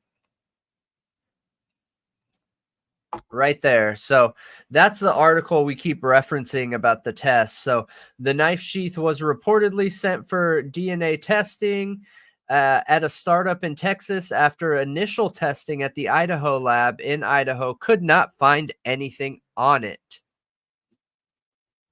Yeah, that's true.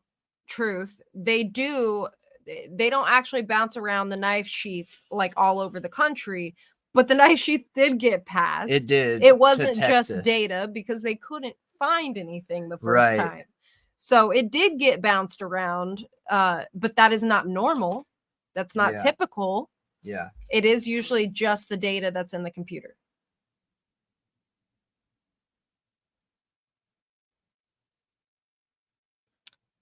Yeah, I don't know why. And maybe to make it look... I don't know. I'm not sure. What? Ian said, I'm just wondering if Ellie pinned this on BK. Why BK? Why not pin it on some random transient, junkie, basically? I hear you. I hear you. Oh. Yeah. I don't know. And I think that's the $1 million question is, why Brian, right? If it's that, you guys, if it's that, I think that we tend to be on both sides of the coin with this, where we can go either way. I think it's important to look at the possibility that a case was worked backwards, things weren't done right, and they still have to work their way out of this. But I think that's a realistic possibility. Just like I know there's other theories out there where Brian is the guy. Maybe he was the driver. Maybe he helped plan it with his experience. Maybe, I think these are all realistic possibilities, and all we're hoping for, and I know you guys agree here, is having the evidence lead us to the conclusion. And I feel like there's a lot of people standing in the way of that right now, when it's such a simple idea. Yeah. Such a simple idea. I've wondered when it comes to why pinning it on BK, like, the money aspect, like you guys are saying, makes sense. And taking, the new For the semester, college, all of that makes sense. But I've also wondered about, since he was applying to like be a part of law enforcement if he somehow got on their radar and there was something against him. I don't know. I've just pondered that in my head. That's kind of, I mean, that's stretching, but yeah, I'm curious. If I had to guess, you guys. Good night, Desiree. Yeah, good night. If I had to guess, and this is just a total guess, this is tin hat guess. If I had my tin hat here, I'd put it there. I'd put it on. But I think it was just a matter of circumstance. I think that he happened to have the right car. Somebody admitted they called in and gave his information. We saw that in the one interview of locals that live there, who their neighbor called in and said, hey, this car and this guy works at the school. I think you guys need to look into them. I think they got that, connected a couple dots, right? Which could have been totally circumstance, just bad luck, and then work that backwards. Oh, that's what I was saying, J. Ray. Basically, and he has the worst luck ever. Yeah, right. Some cops maybe didn't like him. Like, that's basically what I was saying. They had access to his empty apartment. Some WSU cops didn't like him. Good story, considering he's a PhD criminology student, etc. I don't know. I could think of plenty of reasons. That's kind of what I was getting at. Yeah. Yeah, but funny, now they've all changed, though. Law enforcement, the way that they manage things, the way that they're handling things, they aren't meathead anymore, based on what we're seeing. I've heard people throw that around, Violetta, that so he was into like AI or computer science security thing, right? Maybe he found something and they knew he was going to do something to escalate. Okay. Yeah, I've heard that thrown around as a possibility. Yeah. Maybe. Yep. They literally could have sold themselves on it, though, and I think that's a very real possibility. Because it's easier done than you think. That's why bias is so important to me, that I personally always put my bias in check, because I'm terrified of it, man. A lot of times a personal bias will pop up and bite you in the butt, and you don't even realize it's there, So I'm always questioning myself and always doubting myself on, okay, what made me look at this way? What made me feel in this situation in this way? I think it's just as easy for cops, just as easy for anybody out there in any profession to have a situation build up like that, I don't think, yeah, right, Michael. There were 22,000 white Hyundai Elantras, to be exact, that Fry said, literally to the news.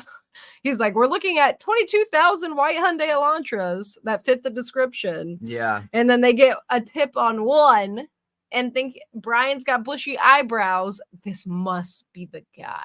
Yeah. This is him. I know. I'm telling you. He's the right height. He's the right build. And he's got the bushiest eyebrows. And, we covered this topic before, the money topic before. And hang on. I'll pull it up real quick. And what was at risk, you guys, was $150 million. $150 million annually was at risk if they didn't catch this guy. They still took a major hit, but it's not $150 million hit. You know what I mean? Yeah. It's really interesting, the purchase of the University of Phoenix, the online portal now, too. Like, that's an interesting addition to that. I agree. Where is it? Right here. This one right here. It talks about how they were at risk of $150 million loss just by a 40% decrease in the student body. $150 million. Mm-hmm. Gosh. It's a lot. That is a lot of money a lot of money to starve a community that depends on that. And they still took, like, what was the percentage? Even after they had Brian. So spring term of this year in comparison to spring term of last year is down like 22% or 23% or something like that. Quite a bit. Yeah. That's a big percentage. It is. Yeah, that's a good comment, J. Ray. Criminology isn't how to get away with murder 101, which I feel like is the narrative that was spun in the media. Is because he was a criminology student, he was like nearly superhuman. You know? Yeah. Like, essentially. I know. But, I think it's important to understand how people feel in situations, and people were hurting over this crime, man. And not to mention, you guys, I think one of the topics that I'm probably going to be talking about this Friday is just the potential interrogations and interviews that police had with people. I don't think people put enough worth on that. Interrogations. Well, I also even interviews. Yeah, and I find it really, really interesting that there's no interrogation tapes of Coburger. Well, yeah. Incredibly interesting. Yeah. Like, what? Say what? Yeah. Say what? Wait, what? Yeah. How? How? And I haven't shared. Why would they risk that? Look, I haven't shared any of my background yet with you guys, but this Friday, I'll tell a story just to give some background on my experience with in interrogations. But I've been in a few high intensity interrogations, like the suspect. So I'll share some of those details with you guys just to give you guys an understanding of how that works. Yeah, I think that's going to be a really good video. I'm excited for it. It's also possible the killer's DNA was found in the home, but is considered to have a known source, therefore wasn't further investigated as suspect DNA. That is a good comment. It could have been somebody that was known to the home. Also, agreed. Thanks for the suggestion, Riddler. I just Googled that. Yeah, I think I've heard of that case before. I'm not super, like, I can't remember all the details though, but I do remember that. Yeah. Yeah. And I don't think if he was framed, they necessarily would have arrested him sooner. He could be framed after the fact when they couldn't find a suspect, when they're like, gosh, we're going on the verge of, like, 2 months now and without an arrest. Oh, shut up. We're losing money. Riddler, I didn't realize that. Man. So have you watched the Northwest Slasher? What city was this in? Shreveport, Louisiana. And May 26th. Oh, wait. Nope. I'm wrong. Hold on. Look. Gainesville, Florida. If you guys are new with us, you've got to watch this. That's where that guy was born. Danny Rolling was born in Shreveport. You guys got to watch this right here. This is 3 like crimes to the Idaho4. 3 total, but that's because I'm including Idaho4 in this. That the evidence of these 3 crimes are so scary similar. It looks like escalation to me. It looks like serial ender escalation from 1, Sandra Ladd, 2, Jutons, 3, Idaho4. Could there be others? Absolutely. And what's really interesting is this first one happens to be on the route and right by where that white Hyundai Elantra crashed the day after or the night of the Idaho4 case. There's just... If I put all those details up on a wall and connected them with red string, it'd look like a movie. Yeah. It's really wild stuff. You guys should check that video out if you haven't yet. And for anyone just hopping on here, we appreciate you being here. Hit that subscribe button, hit that like button, and come join in the fun. We do this 4 days a week: Sunday, Monday, Wednesday, Thursday, and daily videos. But yeah, I'm going to have to check that out. Yeah. One of us will do it. I just looked it up. Yeah, Gainesville, Florida. It looks crazy. I remember hearing about this before. Are you going to cover this topic or me? We'll cover it. One of us will cover it this Friday. One of us will do it. I don't know yet. Yeah, one of us will do it this Friday for sure. There's pictures edited of him looking like Ghostface. No. Yeah, that sounds super interesting. Super interesting. Okay. I can't let go of the random white Elantra that was crashed either. Yeah. I can't. At this point, after the Northwest slasher, and we found the Northeast. We found those connections that, like, I agree. I was just blown away. I agree. Hey, G. Can't let it go. Hey. Hope you're doing well. Yeah, I can't let it go either. Because it is literally the first ending in that in the Northwest slasher, you guys, is right by where that white Elantra is left. Right by there. Like as if a car was stolen, driven to that area, something criminal was done. I know. Turned around and driven back and dumped once they got close to home. Seriously. And it would be smart to crash it, right? Yeah, I wanted to say that I thought the movie Scream was based off of it, but I wasn't 100% sure. So thanks, Riddler, for bringing this up. We're definitely gonna have to talk about it on the podcast.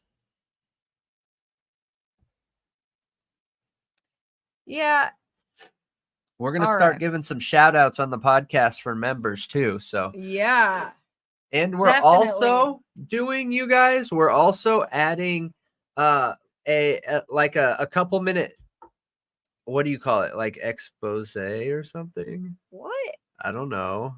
Not an expose. I don't know what it's called, but just a creator highlight. Yeah, we're gonna add a creator highlight where every week we're gonna pick a new true crime content creator to suggest to our viewer base, and we've been getting quite a few viewers on the podcast between Apple, Spotify, Google, Amazon, iHeartRadio, all those good podcast providers. So yeah, just keep an eye out for that. That'll be awesome.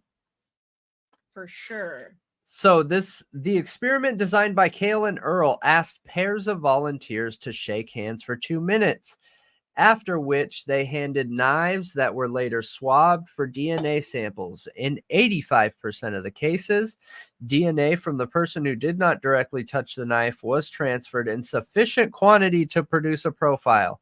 In 1/5 of the samples, that person was identified as the main or only contributor of DNA to the potential weapon, despite having never touched it.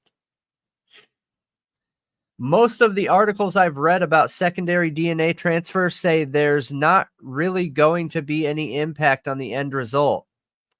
Kale said, getting a single source profile is going to be very hard to dispute in court, but as you can see, that single source profile could come from a person who hadn't even touched the knife. The person who handed the knife wasn't even detected on the knife. And there were other instances where there was a mixture, but the person who didn't touch it, they were the majority. This is so crazy. So crazy.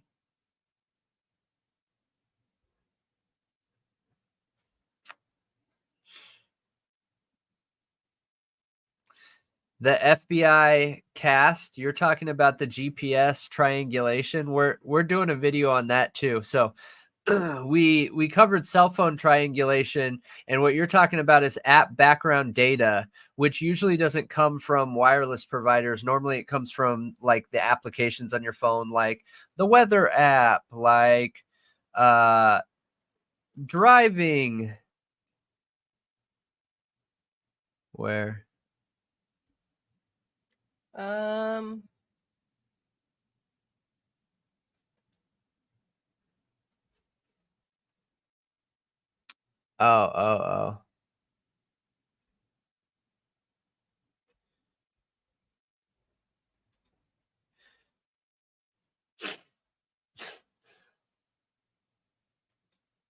Yeah. There's a way to talk about any topic in here without Yeah, we being appreciate all perspectives and opinions. Let's keep it civil. yeah.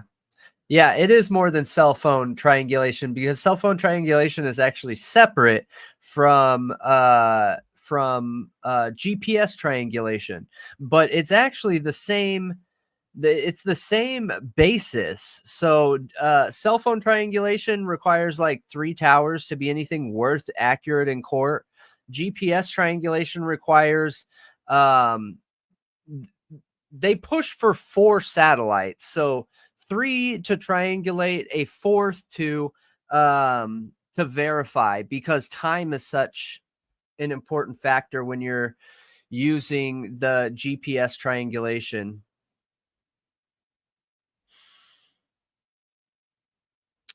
The only other wireless tech there is that can impact a phone is going to be like your Stingray technology or Dirtbox technology, but they would have to be present for that. With that, it can't be used. It can't be used without it. Yeah, I think with the Daybell children, they use the GPS triangulation, which is satellite. All phones past 2017 come with a GPS chip in it. Actually, I think it's 2015, but all of them from 2017 on come with a GPS chip in them. So your settings, like, you got to go out of your way to turn those settings off. But yeah, it's interesting. Yeah, but in the Daybell case and the Ashley MacArthur case, were their phones turned off? Because they can't use any of that to actually put him at the place at the time of the crime. Yeah. None of if it. the crime was done while the phone was off. Right. Yeah. They may be able to prove that he was in the area of the house, like, in Moscow, driving around, maybe even in that neighborhood, possibly, but they can't like put him at the place of the crime at the time. Yeah. Interesting. So the circuit court for Anne, I don't know how to say that. Arundel County excluded the FBI cast report under Fry Reed. Interesting. Yeah. Thanks, Riddler.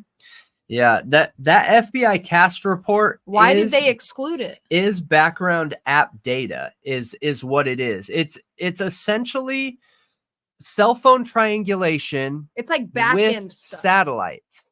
It's just with satellites, and you don't get that data from wireless carriers. That's why they don't go through wireless carriers. You get that from the applications themselves. And if you have them running in the background, now you can turn that off, and if phones are off, then it's off. But it's definitely more precise. It'll get you down to 18 inches. Wow. So, yeah. It just takes a lot longer. It's a lot harder to filter. Some other factors come into play, like Apple. What's that called? I'm having an ADHD moment right now. Yeah. Apple. what they do to their data to hide it. Encryption? Yeah, encryption. Apple encrypts all data, all of it, literally everything. Every app that's on there has encrypted data, and it is a live encryption, and the FBI doesn't always get access to it. But so sometimes that FBI cast isn't worth waiting the amount of time that it takes for them to decode that, because Apple does not work with the federal government and FBI. They do not. If your phone's turned off, can they still see those things? They cannot. Okay. Nope, they cannot. Yeah, it is interesting though. It's interesting. It's just a lot harder to get that app triangulation than people realize. So, yeah, there's a lot to it. There's a lot to it. Is that true? Violet said they need the routers from houses. No, routers are set up for a certain amount of data that can be saved on them. So there's this idea that that routers save every device that's within its area in case you wanted to connect to it, because in order to know there's a device there has to be like a pin dropped in that router. But if it just saved all that data, your router would just fill up and stop working. So what it does is it's almost like a cloud computing, where it's a temporary serial number sent to that router, and once confirmation happens, then it will save that information on the router. If a confirmation doesn't happen, that router is in safety mode and won't let that information onto the router. So if somebody connected to a router locally, yes, that is great information, because routers service signal is very small, very, very, very small. Yeah. So that would be phenomenal. But more than likely in a college town, you guys, I would assume that all these kids don't want all their router data getting filled up, taken by other people. So they probably all have passwords on it, you know? Oh, yeah, for sure. Yeah. Yes, Riddler. I'm posting our email in the chat right now. And by the way, J. Ray, thanks for those emails about DNA. That was really interesting. It is quite a bit of reading, though. You gave me homework. She sent us some pretty interesting stuff in the email. I don't know if you I'll have to check it out. If you looked at it yet. I'll have to check it out. I replied though, J. Ray, just so you know. Yeah, Violet. Or Violetta. I'm so long-winded if you can't tell already. You are super long-winded. I can't help it, man. I can't help it. I'm a salesman. You do make things very clear, which is interesting for when me. My brain's working with me. Yeah, because a lot of times you'll just expect me to understand what you're saying, like when we're not on camera, and you'll just like say very simple things and be like, how do you not get it? I've already said it multiple times. I'm like, and then we get on here and you make things make too much sense. Like you over explain. Yeah. Which is a good thing for people listening, you know. Yeah. But it's funny. Yeah. I posted the email, right? Yeah, I did. Okay. Just making sure. You would be a good salesman if you do that.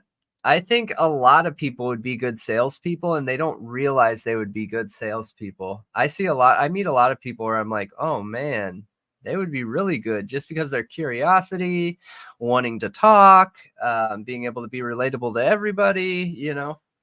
What'd you find, Ian?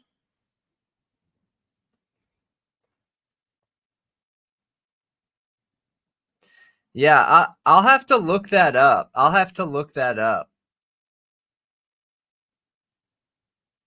What is interesting, though, is the fact that the FBI was already in town when the crime happened. That is interesting. Yes. So is there information out there that they happened to gather using a stingray or a dirt box. Hold on. For those of you that haven't seen this yet,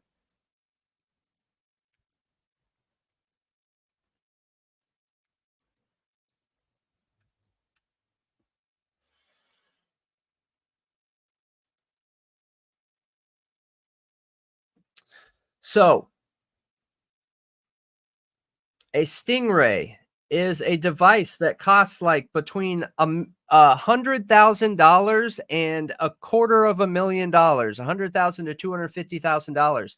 What this does is essentially a cell phone antenna, but it's a fake one. Okay, so any investigative task force or police investigators, whatever, who has the funding to purchase one of these can do that. And they usually take them to riots, protests. If they're doing a major sting or bust, they'll take a stingray or a dirt box. They're essentially the same thing.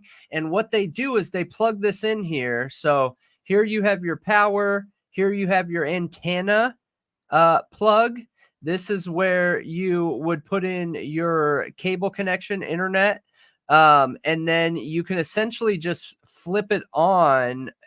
Well, once you plug in your aux, and then you turn this bad boy on, and it acts like a super powered antenna and forces every phone that's in its area to connect to it. Okay, and as soon as this is on, it takes every phone in the area's IMEI, MEID, serial number, and SD card, okay? Once they have that information, they can confirm that you're in the area at that time.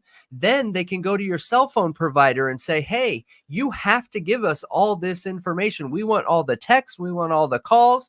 We want all the data they're using. We want everything. You need to give us everything because we have confirmation that they were within the area at this crime, and that gives us any plausibility we need to be able to access this information. And unfortunately for us, all wireless companies work with law enforcement and will give them information a lot of times, depending on how high up they are, if they're FBI or whatever. Even when they probably shouldn't, but yeah. So could this have been in the area? Could this have been That would be used? wild. What's interesting is, yes. Okay. Right here.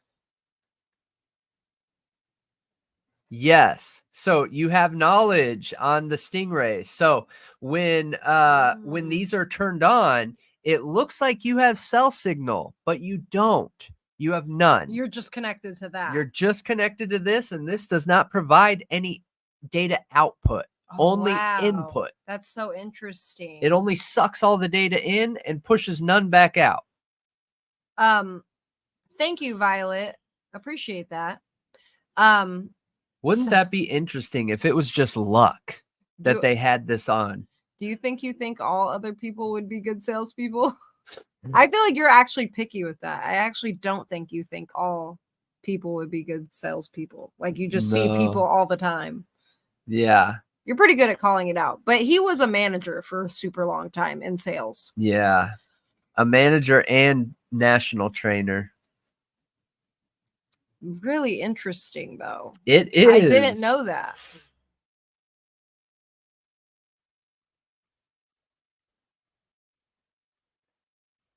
Yeah, it's super interesting, you guys. and these are super illegal.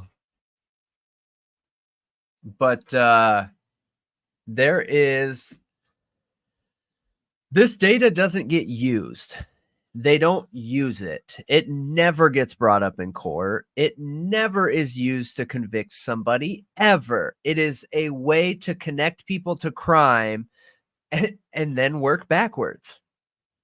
So, sure, there are some injuries, truth, that could cause somebody to not be able to scream. But there's two people in the room.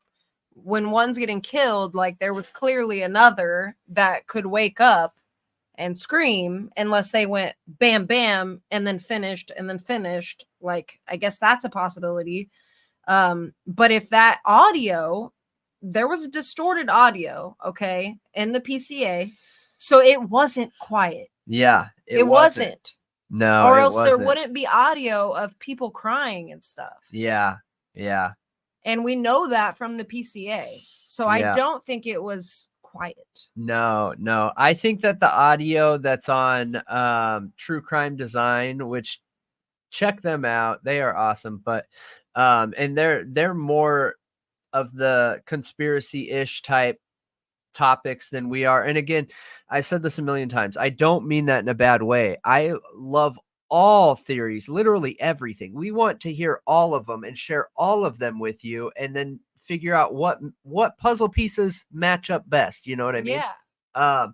But they have audio on their channel that is supposedly 50 feet away from the house, and you can hear all that going on. And I personally believe that's true. I believe that audio is real.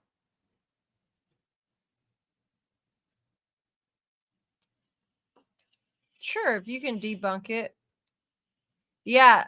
I am talking about the PCA. We know there's distorted audio, regardless of whether that audio is real or not. They could be talking about that audio. We just don't know for sure. Yeah, we don't. We don't know for sure. I know that that original audio is trash, man. It is so horrible, and you have to know what you're doing with editing sound to remove the white noise in the background. Because I don't know if you, so like we have cameras everywhere here where the podcast is, and every corner, and all cameras have horrible white noise so that they pick up everything. They're just a really cheap microphone that picks up everything, and that causes so much white noise. So if you're not within range, it's all white noise with like a little bit of background sound, and you got to be able to tune that white noise out and increase the tones, you know? And that audio. Yeah, but how do we know the neighbor debunked it, like, for real? Because did the neighbor themselves enhance that? No, they didn't. Did they enhance that audio themselves? No.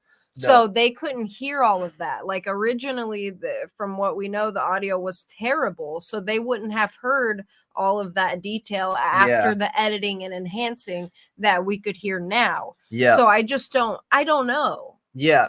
I think it's real, because when we manipulate it, and you don't even need to do that. It's True Crime Design has already toned down the white noise and increased the background tones. But what is interesting with that court TV is they do not say that the neighbor debunked it.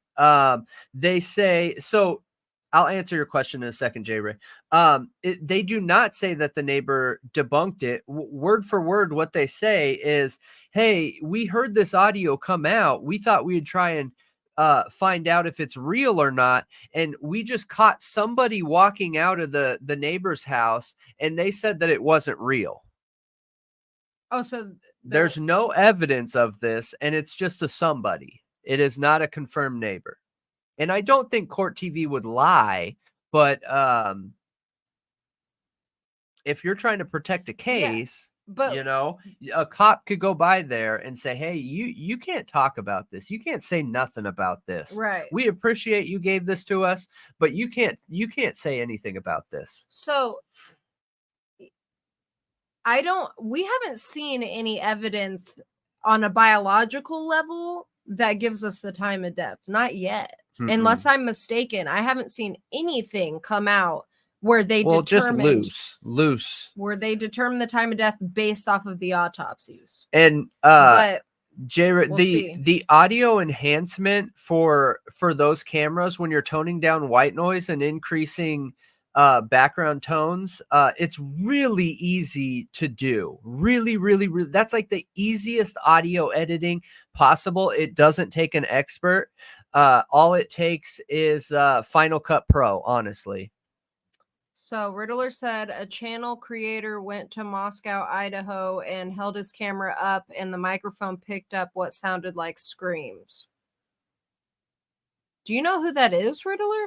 No. And what is that? What is that? Is that like, is that evidence to prove it's real or discredit it? I'm a little confused. I mean, I'm open to it not being real. Oh, for sure. Still, in the PCA, we know there's distorted audio and that it wasn't quiet. Yeah. So there's 3 audios of that area, and they all line up. Yeah. True Crime Design got it from the news, J. Ray. So there is 3 audios of the area. One of those audios is police body cam footage. You can hear certain elements in police body cam footage that line up with Linda Lane footage, and then that Linda Lane footage can line up with that audio that we're talking about from True Crime Design. So if I had to guess, I do believe it's real, but I'm not committed to that. Again, you guys, I mean, J. Ray, but anyone else, I don't need Brian to be innocent. I don't need their story to be right or wrong. All I'm looking for is the truth, and questioning information that we do have. Like, I feel like any case should be questioned, and another case that's a really good example is there's a lot of people right now that are saying, they don't have faith in the Gilgo Beach evidence and information. But man, I just went over that again. I don't see how they don't. That evidence is a slam dunk. Like, the defense is screwed. There's no way. There is zero chance. Zero chance. That is a solid case. Yeah. So it looks like Violet said JLR is the creator who did that. And J. Ray, the news, if you go back and look at the True Crime Design video, they show which news media provider it was or company, but no, the neighbors didn't give the audio to the news. Apparently they gave it to a creator. I didn't know that, but they were talking about the audio that was going around on social media on that particular segment. They were like, This audio's going around, it's debunked, and they play it, and True Crime Design enhances it. Yeah. And added subtitles. Yeah. Wait, he recorded a night at... Okay. I'm confused. What? So Riddler's just asking, was it JLR? And I think she's saying no. There's a lot of variables to somebody else recording something too, whether they're debunking an audio or proving an audio, because they would need one of those audio receivers. Like, we could probably take one of our cameras and take it out there and record it. But if you're recording from a phone, that's super, super, super, super different than what you would be recording on from that camera. The camera recorders are so awful, so awful. I bet I could tell you the brand from that audio. Honestly, we've had every brand, everything. And I bet I could tell you the brand. So how do we know those screams in that audio happened exactly at 2 a.m., especially if we're saying that it's fake? Like, if it's debunked and not even real, then how do you know it's from 2 a.m. because it's not real? What do you mean? Truth was just saying that those screams happened right at 2 a.m. Well, that's assuming they're real. What if they're not real? Then there is no time. So what audio are we talking about? Because there aren't screams in the audio I'm talking about. No, there's "Let Me Out." Yeah, there's just kind like of a scream, a high voice, but it's not screams. Yeah, like something like that. It's not screams like what people have questioned in the Linda Lane footage and the officer's body cam footage. Those were screams. In the body cam? Yeah. Not that. Yeah, those were high pitched, like curdling screams, but the audio from True Crime Design is, man, they weren't ready. They weren't ready. It was like surprising. Oh, and it happened so fast, and it's a realistic speed time frame. Hey, Ashley. Okay, so JLR here, I think, Violet, you're okay. He recorded an audio from a weekday 3 streets from the house, and that was super noisy. Okay. Hey, Ashley. Hey, Ashley. What? I've been watching for so long, and I've been talking to myself over there the whole time. Oh no, Ashley. Okay. Wait, over where? I'm guessing. I think the premiere. I think she was still over at the premiere. No way. Is the premiere still running? What? I don't know. Is it really? I think the chat is still there, probably. Dude, that would be so funny. No? It's not there anymore? No. Well, oh no, it's just the replay. The chat replay will come Maybe up later. Maybe it ended though. Maybe it ended recently and then she came over here. Ashley, oh no. Maybe. So after premiere, we typically do a live. Most nights. Wait, I was reading J Ray's comment. Oh, sorry. Yeah, it's kind of an older video, J Ray. Yeah. The screams that you hear in the body cam footage from the Banfield or whatever, I think that's what it's called. Not Linda Lane. Not Linda Lane. I don't think. Well, there's also screams in Linda Lane too. Oh, J Ray. I'm not J Ray. JLR recorded screams from Linda Lane or noisy audio from Linda Lane. Is that what you're saying, Violetta? But the Banfield screams, I don't think match what you would hear in a crime. I think that they are teasing, joking, like light frustration. Yeah.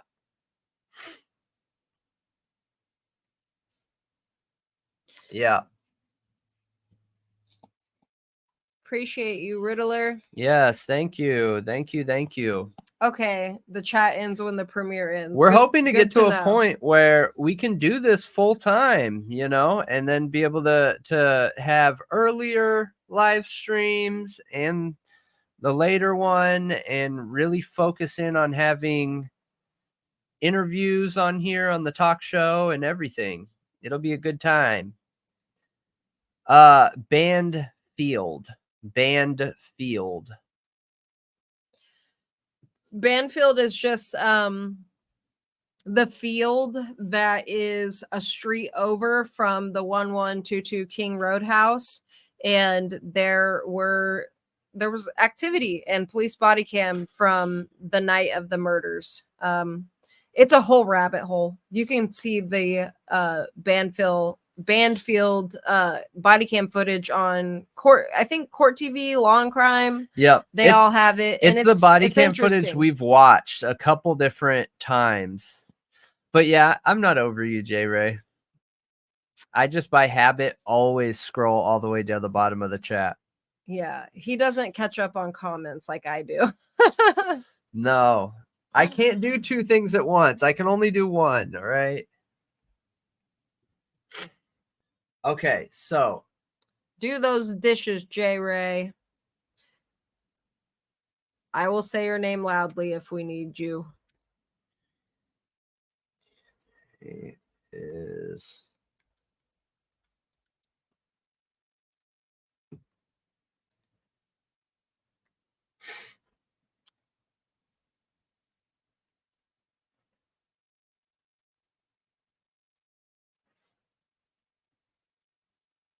all right. So okay, Violetta. He went like 2 months after record audio on a casual night, but what I wanted to explain is that he was far from the home.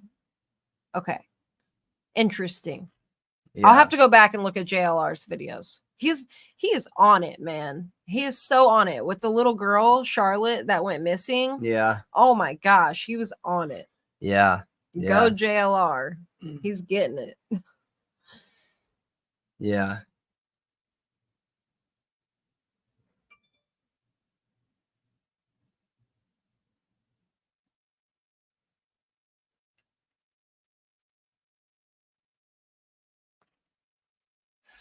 So just some other DNA evidence here. So, and this is directly about trace DNA, I think, or no, it's regular. It's all DNA. Myth 1, DNA is infallible. One of the most pervasive fictions, and they call this the CSI effect, okay? And I find that pretty spot-on. I don't know about you guys, but I find it pretty spot-on that shows like CSI have made us feel like DNA is the ultimate. That's it. You know, they got your DNA. They know everything about you. They know how many kids you got. They know how much you make a year. Like, they got everything, right? So one of the most pervasive fictions, says Phillips, is that DNA found at a crime scene is de facto proof of guilt. That may be true. That may have been true-ish 20 years ago, when DNA could only be reliably extracted from fresh blood stains, semen, and other large tissue samples. But today's forensic technology is so sensitive and precise that viable DNA can be pulled from just a few individual cells. This so-called touch DNA or trace DNA has given investigators much more evidence to analyze, but it comes at a cost. We leave traces of our DNA everywhere, in dead skin cells, stray spit, strands of hair. The hardest job for investigators is to differentiate DNA that belongs to the criminal and the DNA that randomly finds its way into the crime scene. And so many of you guys have said that tonight, right? That why isn't there more DNA? Like, why wasn't there DNA everywhere with the amount of house parties they have? I think that is an awesome question in a house we see so full so often. There's something called accidental transfer or secondary transfer, says Phillips. The DNA on a weapon might come from the person who actually touched the object or the person who shook hands with the person who touched the object. And this is from How Stuff Works too, you guys. So I'd say pretty reputable. You know, they aren't going to post something to help a case, in my opinion. In 2015, forensic researchers asked pairs of people to shake hands for 2 minutes and then handle separate knives. In 85% of the cases, DNA from both people was found on the knives, and 20% of the cases showed more DNA from the secondary source. Sometimes it's the forensic investigators themselves who accidentally contaminate the evidence. And this is like what we were talking about on the video, you guys. So the guide shares the bizarre example of Adam Scott, a man wrongly convicted of RAP when his DNA was found on a genital swab. Scott's DNA was a perfect match, a 1 in 1 billion probability. And okay, perfect is 1 in 1 billion or 1 in 5.37 octillion. Oh my gosh. Yeah. Because based on my math, it's 1 in 64 trillion. Is the perfect match. Is the perfect match. Which is impossible. Yeah. Yeah. Right. And not possible. It was the only evidence used to convict him. The only evidence, despite Scott's claim that he was more than 200 miles away the night of the incident. Scott spent 5 months in custody before the truth came out. A technician in the crime lab had refused a plastic plate that contained a sample of Scott's saliva from an unrelated spitting incident. Phone records also corroborated Scott's claim that he was in his hometown at the time of the attack. Phillips says that judges and prosecutors have learned from examples like Scott like the Scott case, that DNA evidence alone is not enough to convict.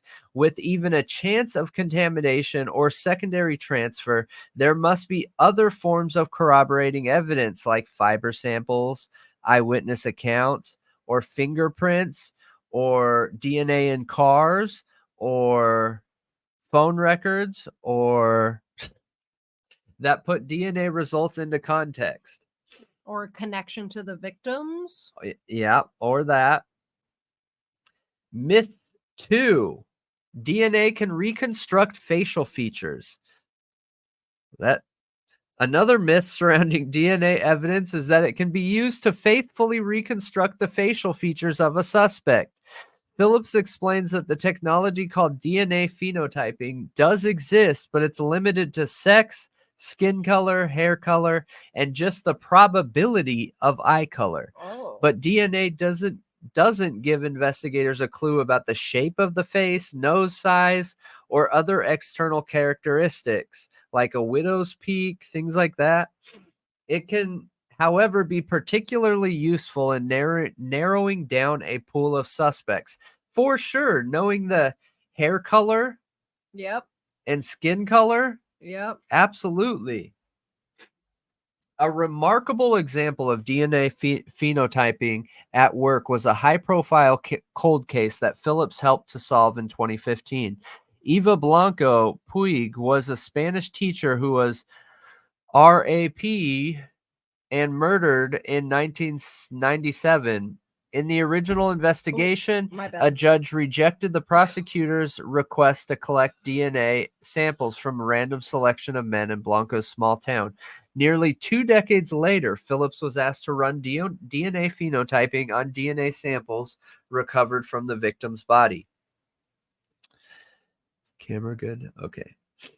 We performed an ancestry and pigmentation analysis, and the results came back that it was 180 times more likely that the suspect was North African than European, says Phillips. This time, the judge allowed investigators to ask for volunteers from the community of North African descent to conduct what's known as a familial searching. The somewhat controversial screening method helps investigators narrow their search further by making partial matches with relatives of the suspect. 300 people came forward, says Phillips, and 2 people were very closely related to the DNA they found on Blanco. It was clear that they were brothers of the assailant, who police tracked down in the south of France. That's an example of a new form of DNA analysis that completely unlocked a case. Interesting.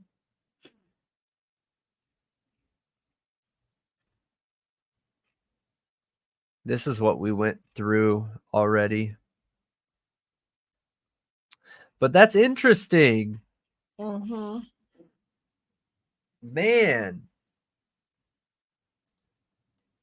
All right. Ashley said, all I tell the police is I'm not a crook. And then Ian said, I just tell the cops that I'm the Zodiac. Oh, I wish I knew who the Zodiac was. I know. Yeah, Firefly. That's all you tell the police is I want a lawyer. That's what you should actually tell the police. Yeah, that is. Lawyer. That is. Every time they ask you something, lawyer. Yeah. Lawyer. Yeah, absolutely. I agree 100%. I agree 100%. If you think of saying anything else, I will just refer you to Bruce Rivers. He's the criminal lawyer. Stop self snitching.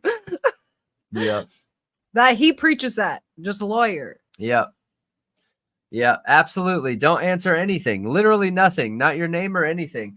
And I've been in a couple interrogations and like, dude, it's hard. They know what they're doing. They know they wear you down. Even if you ask for a lawyer, sometimes they'll leave you in there for like an hour and a half in a room that's 50 degrees, and you're hungry, you're thirsty, like they don't give you nothing. They just wear you down until you're Play-Doh in their hands and they can tell you what they want you to say. I've been interrogated once Only one time. It was not very fun. Yeah, I've been interrogated a few,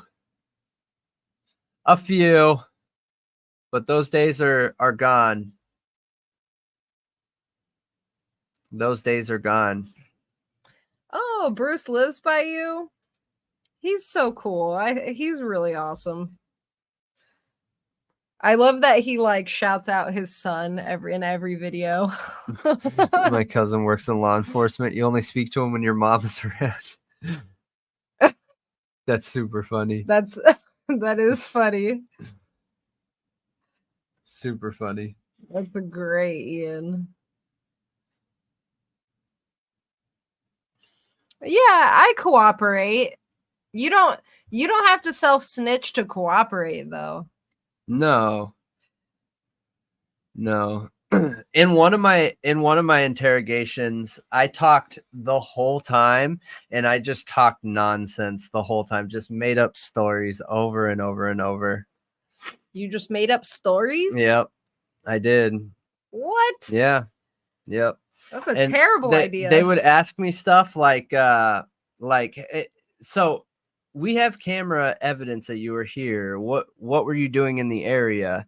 And I would be like, oh, absolutely, I was in that area. You know, I saw that there was a banana stand there, and they have these really delicious types of bananas, but I didn't really want to eat it. I just wanted to wear it. So, you know, I stood there for like an hour and a half, even though there was no one else in line. I just wanted to stand there like I was in line. And once I got up to the front, whenever that was, because no one was in line, I got my banana and I asked them how to wear it, you know, and I just nonstop just talked like that the whole time.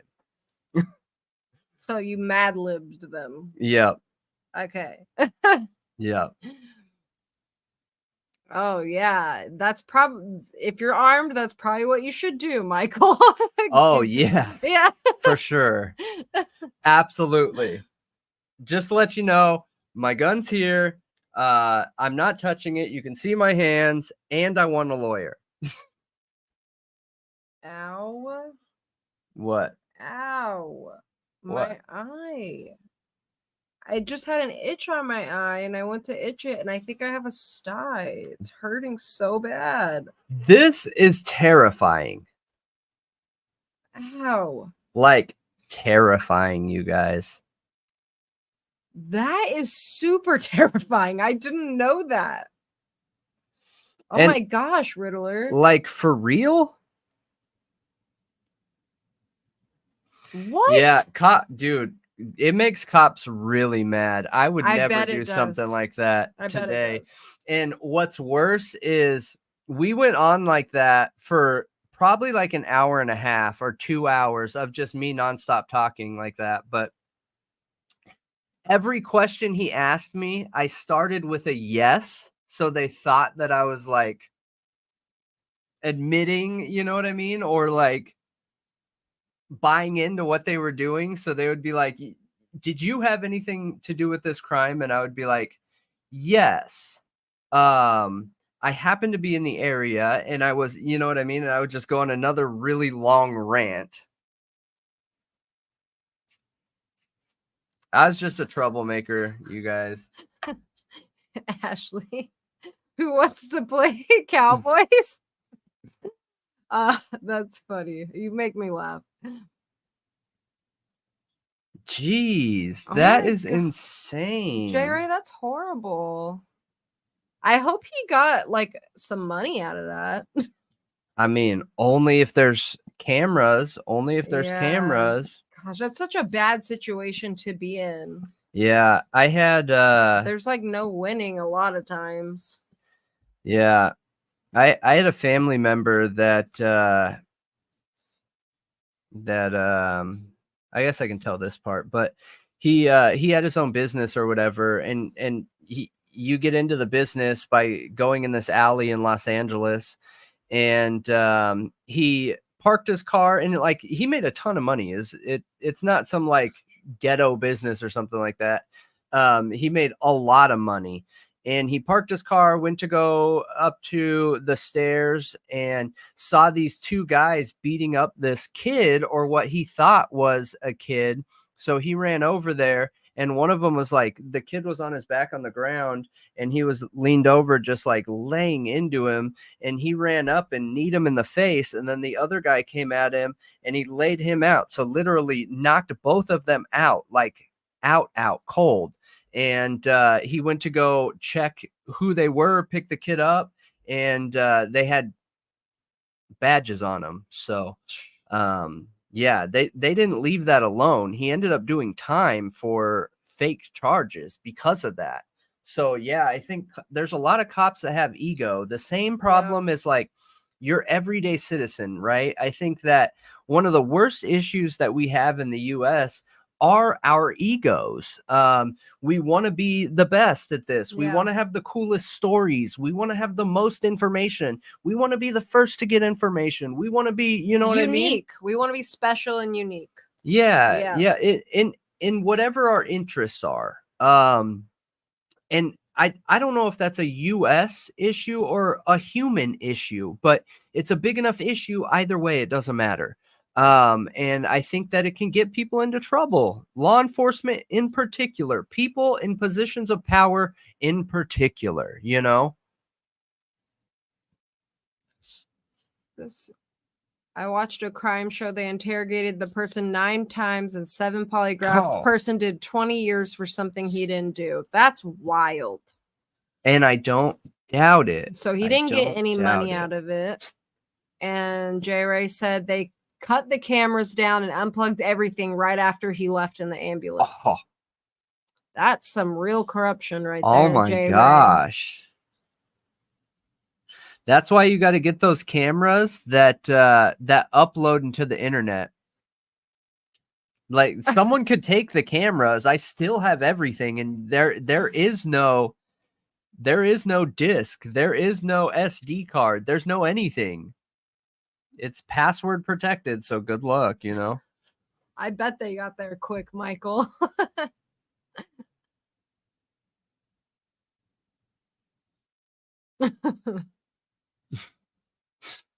That is funny. I don't know, Joey. I don't know if they ask about that on ancestry tests. If like your parent or you have went to a sperm bank. I'm not sure. I've never done one of those before. So I just know that I know about the checklist because of cases where you have to go out of your way to check the box and say that I don't want my information to be passed around to law enforcement. But there's still a loophole in that where they won't have your personal information, but they can make connections, like bounce off your DNA to match another like DNA profile and things like that. That's all I know about it. Other than that, I'm not 100% sure. I don't know. Jeez, he took the plea, huh? They told him he was looking at 17 years if he was convicted after trial, so he took a plea deal for something he didn't do. Yeah. In 2009. That sucks. Yeah. Like, sucks. That is why you always lawyer up. Yeah. That's horrible. So, also, like, I've been in a situation with a public defender where like everyone in that area like knew each other too well. It was too small of a town. Yep. That the public defender wasn't really on the defendant's side. Yep. Yep. They were kind of on the court and the prosecution side. I've seen that too. And it's really unfortunate. That's just not fair. Okay. That's not okay. Yeah. Like that is not how it's supposed to be. It's not fair. They shouldn't all be cousins. I feel like there should be some law where the court, like the judge, the police, the prosecution, and the defense shouldn't all be family. Yeah, agreed. I agree. Because that's basically the situation we were looking at. Hey.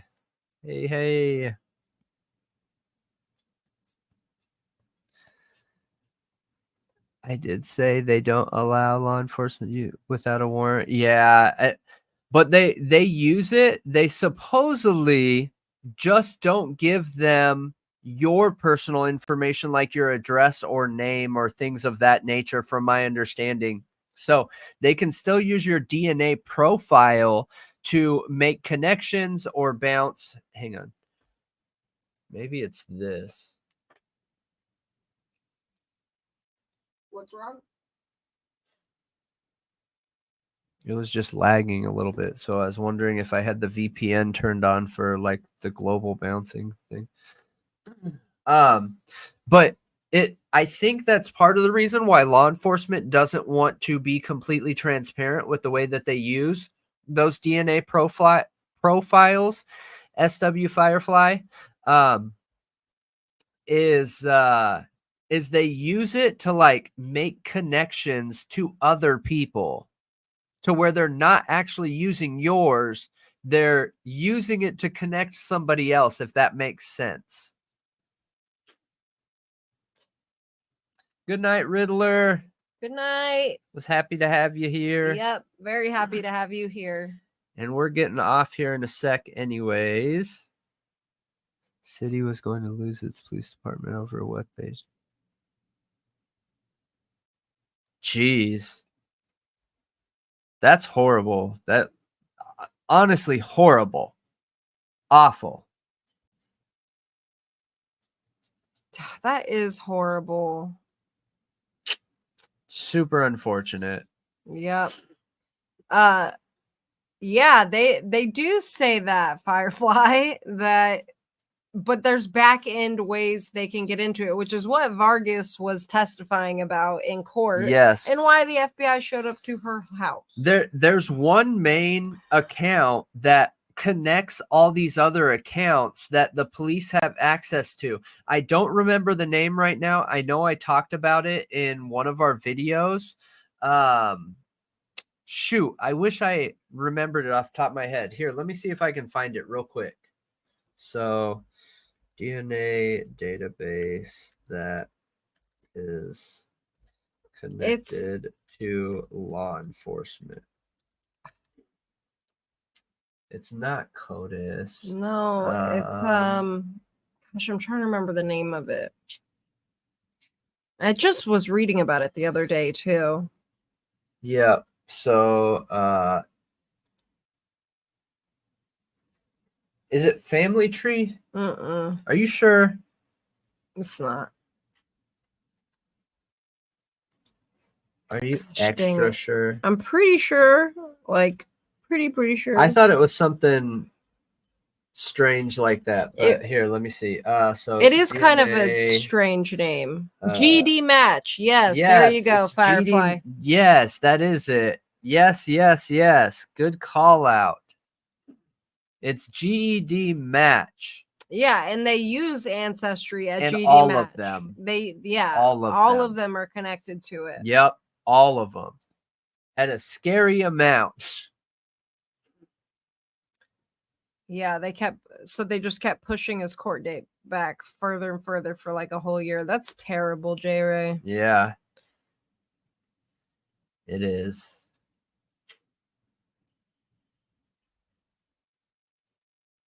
All right, you guys, that is the show tonight. That is the True Crime Talk Show. It was an interesting night. It Thanks was. everybody for, talking, chatting, contributing to the conversation. When you're on your way out, though, if you don't mind, go hit the notify me on this video. We will be back here tomorrow doing another premiere, and we are going to be talking about Delphi and the additional Odinist connections that we found. I'm excited for it because there's so much information coming out. There was information that came out today. There was information that came out yesterday, the day before, and it's going to be a very interesting conversation. And I'm super stoked to have all of you on here with us tomorrow. I love that we're growing and we're still able to communicate and talk with a lot of the people in the chat. Like, we're able to keep up with it, and it's been going pretty good. But hop on here, hit a like for us. If you're not subscribed, subscribe, hit that like button on this video, leave us some comments, leave us some love. We appreciate all of you. Yeah, don't worry about it, Amanda. And have a great night. Thanks for joining, guys. Hey, Kim. Yeah, it was GD Match. You're a little behind. But when you hear this, have a good night, everybody. Yes, have a good night. And we will see you tomorrow, 9 p.m. Central Standard Time, United No, States. 8:15. 8:15 for the For the premiere. premiere. Yes. Okay, Hit that got you. notify. Hit that notify right here on the screen, right? And then we'll be followed up by the live. Right. So, As soon as that ends. yes. And what'd you say? You have to click the link to be transferred over to the live? Yeah, there's a link that pops up on the screen, and I'll mention it tomorrow when we're on here. But we love all of you. Let's keep doing what we're doing, and we'll keep growing, and we will get to a point where we could do this full time, and it will be awesome. So Yep. thank you all, and to all, a good night. Great night. Yes. Bye.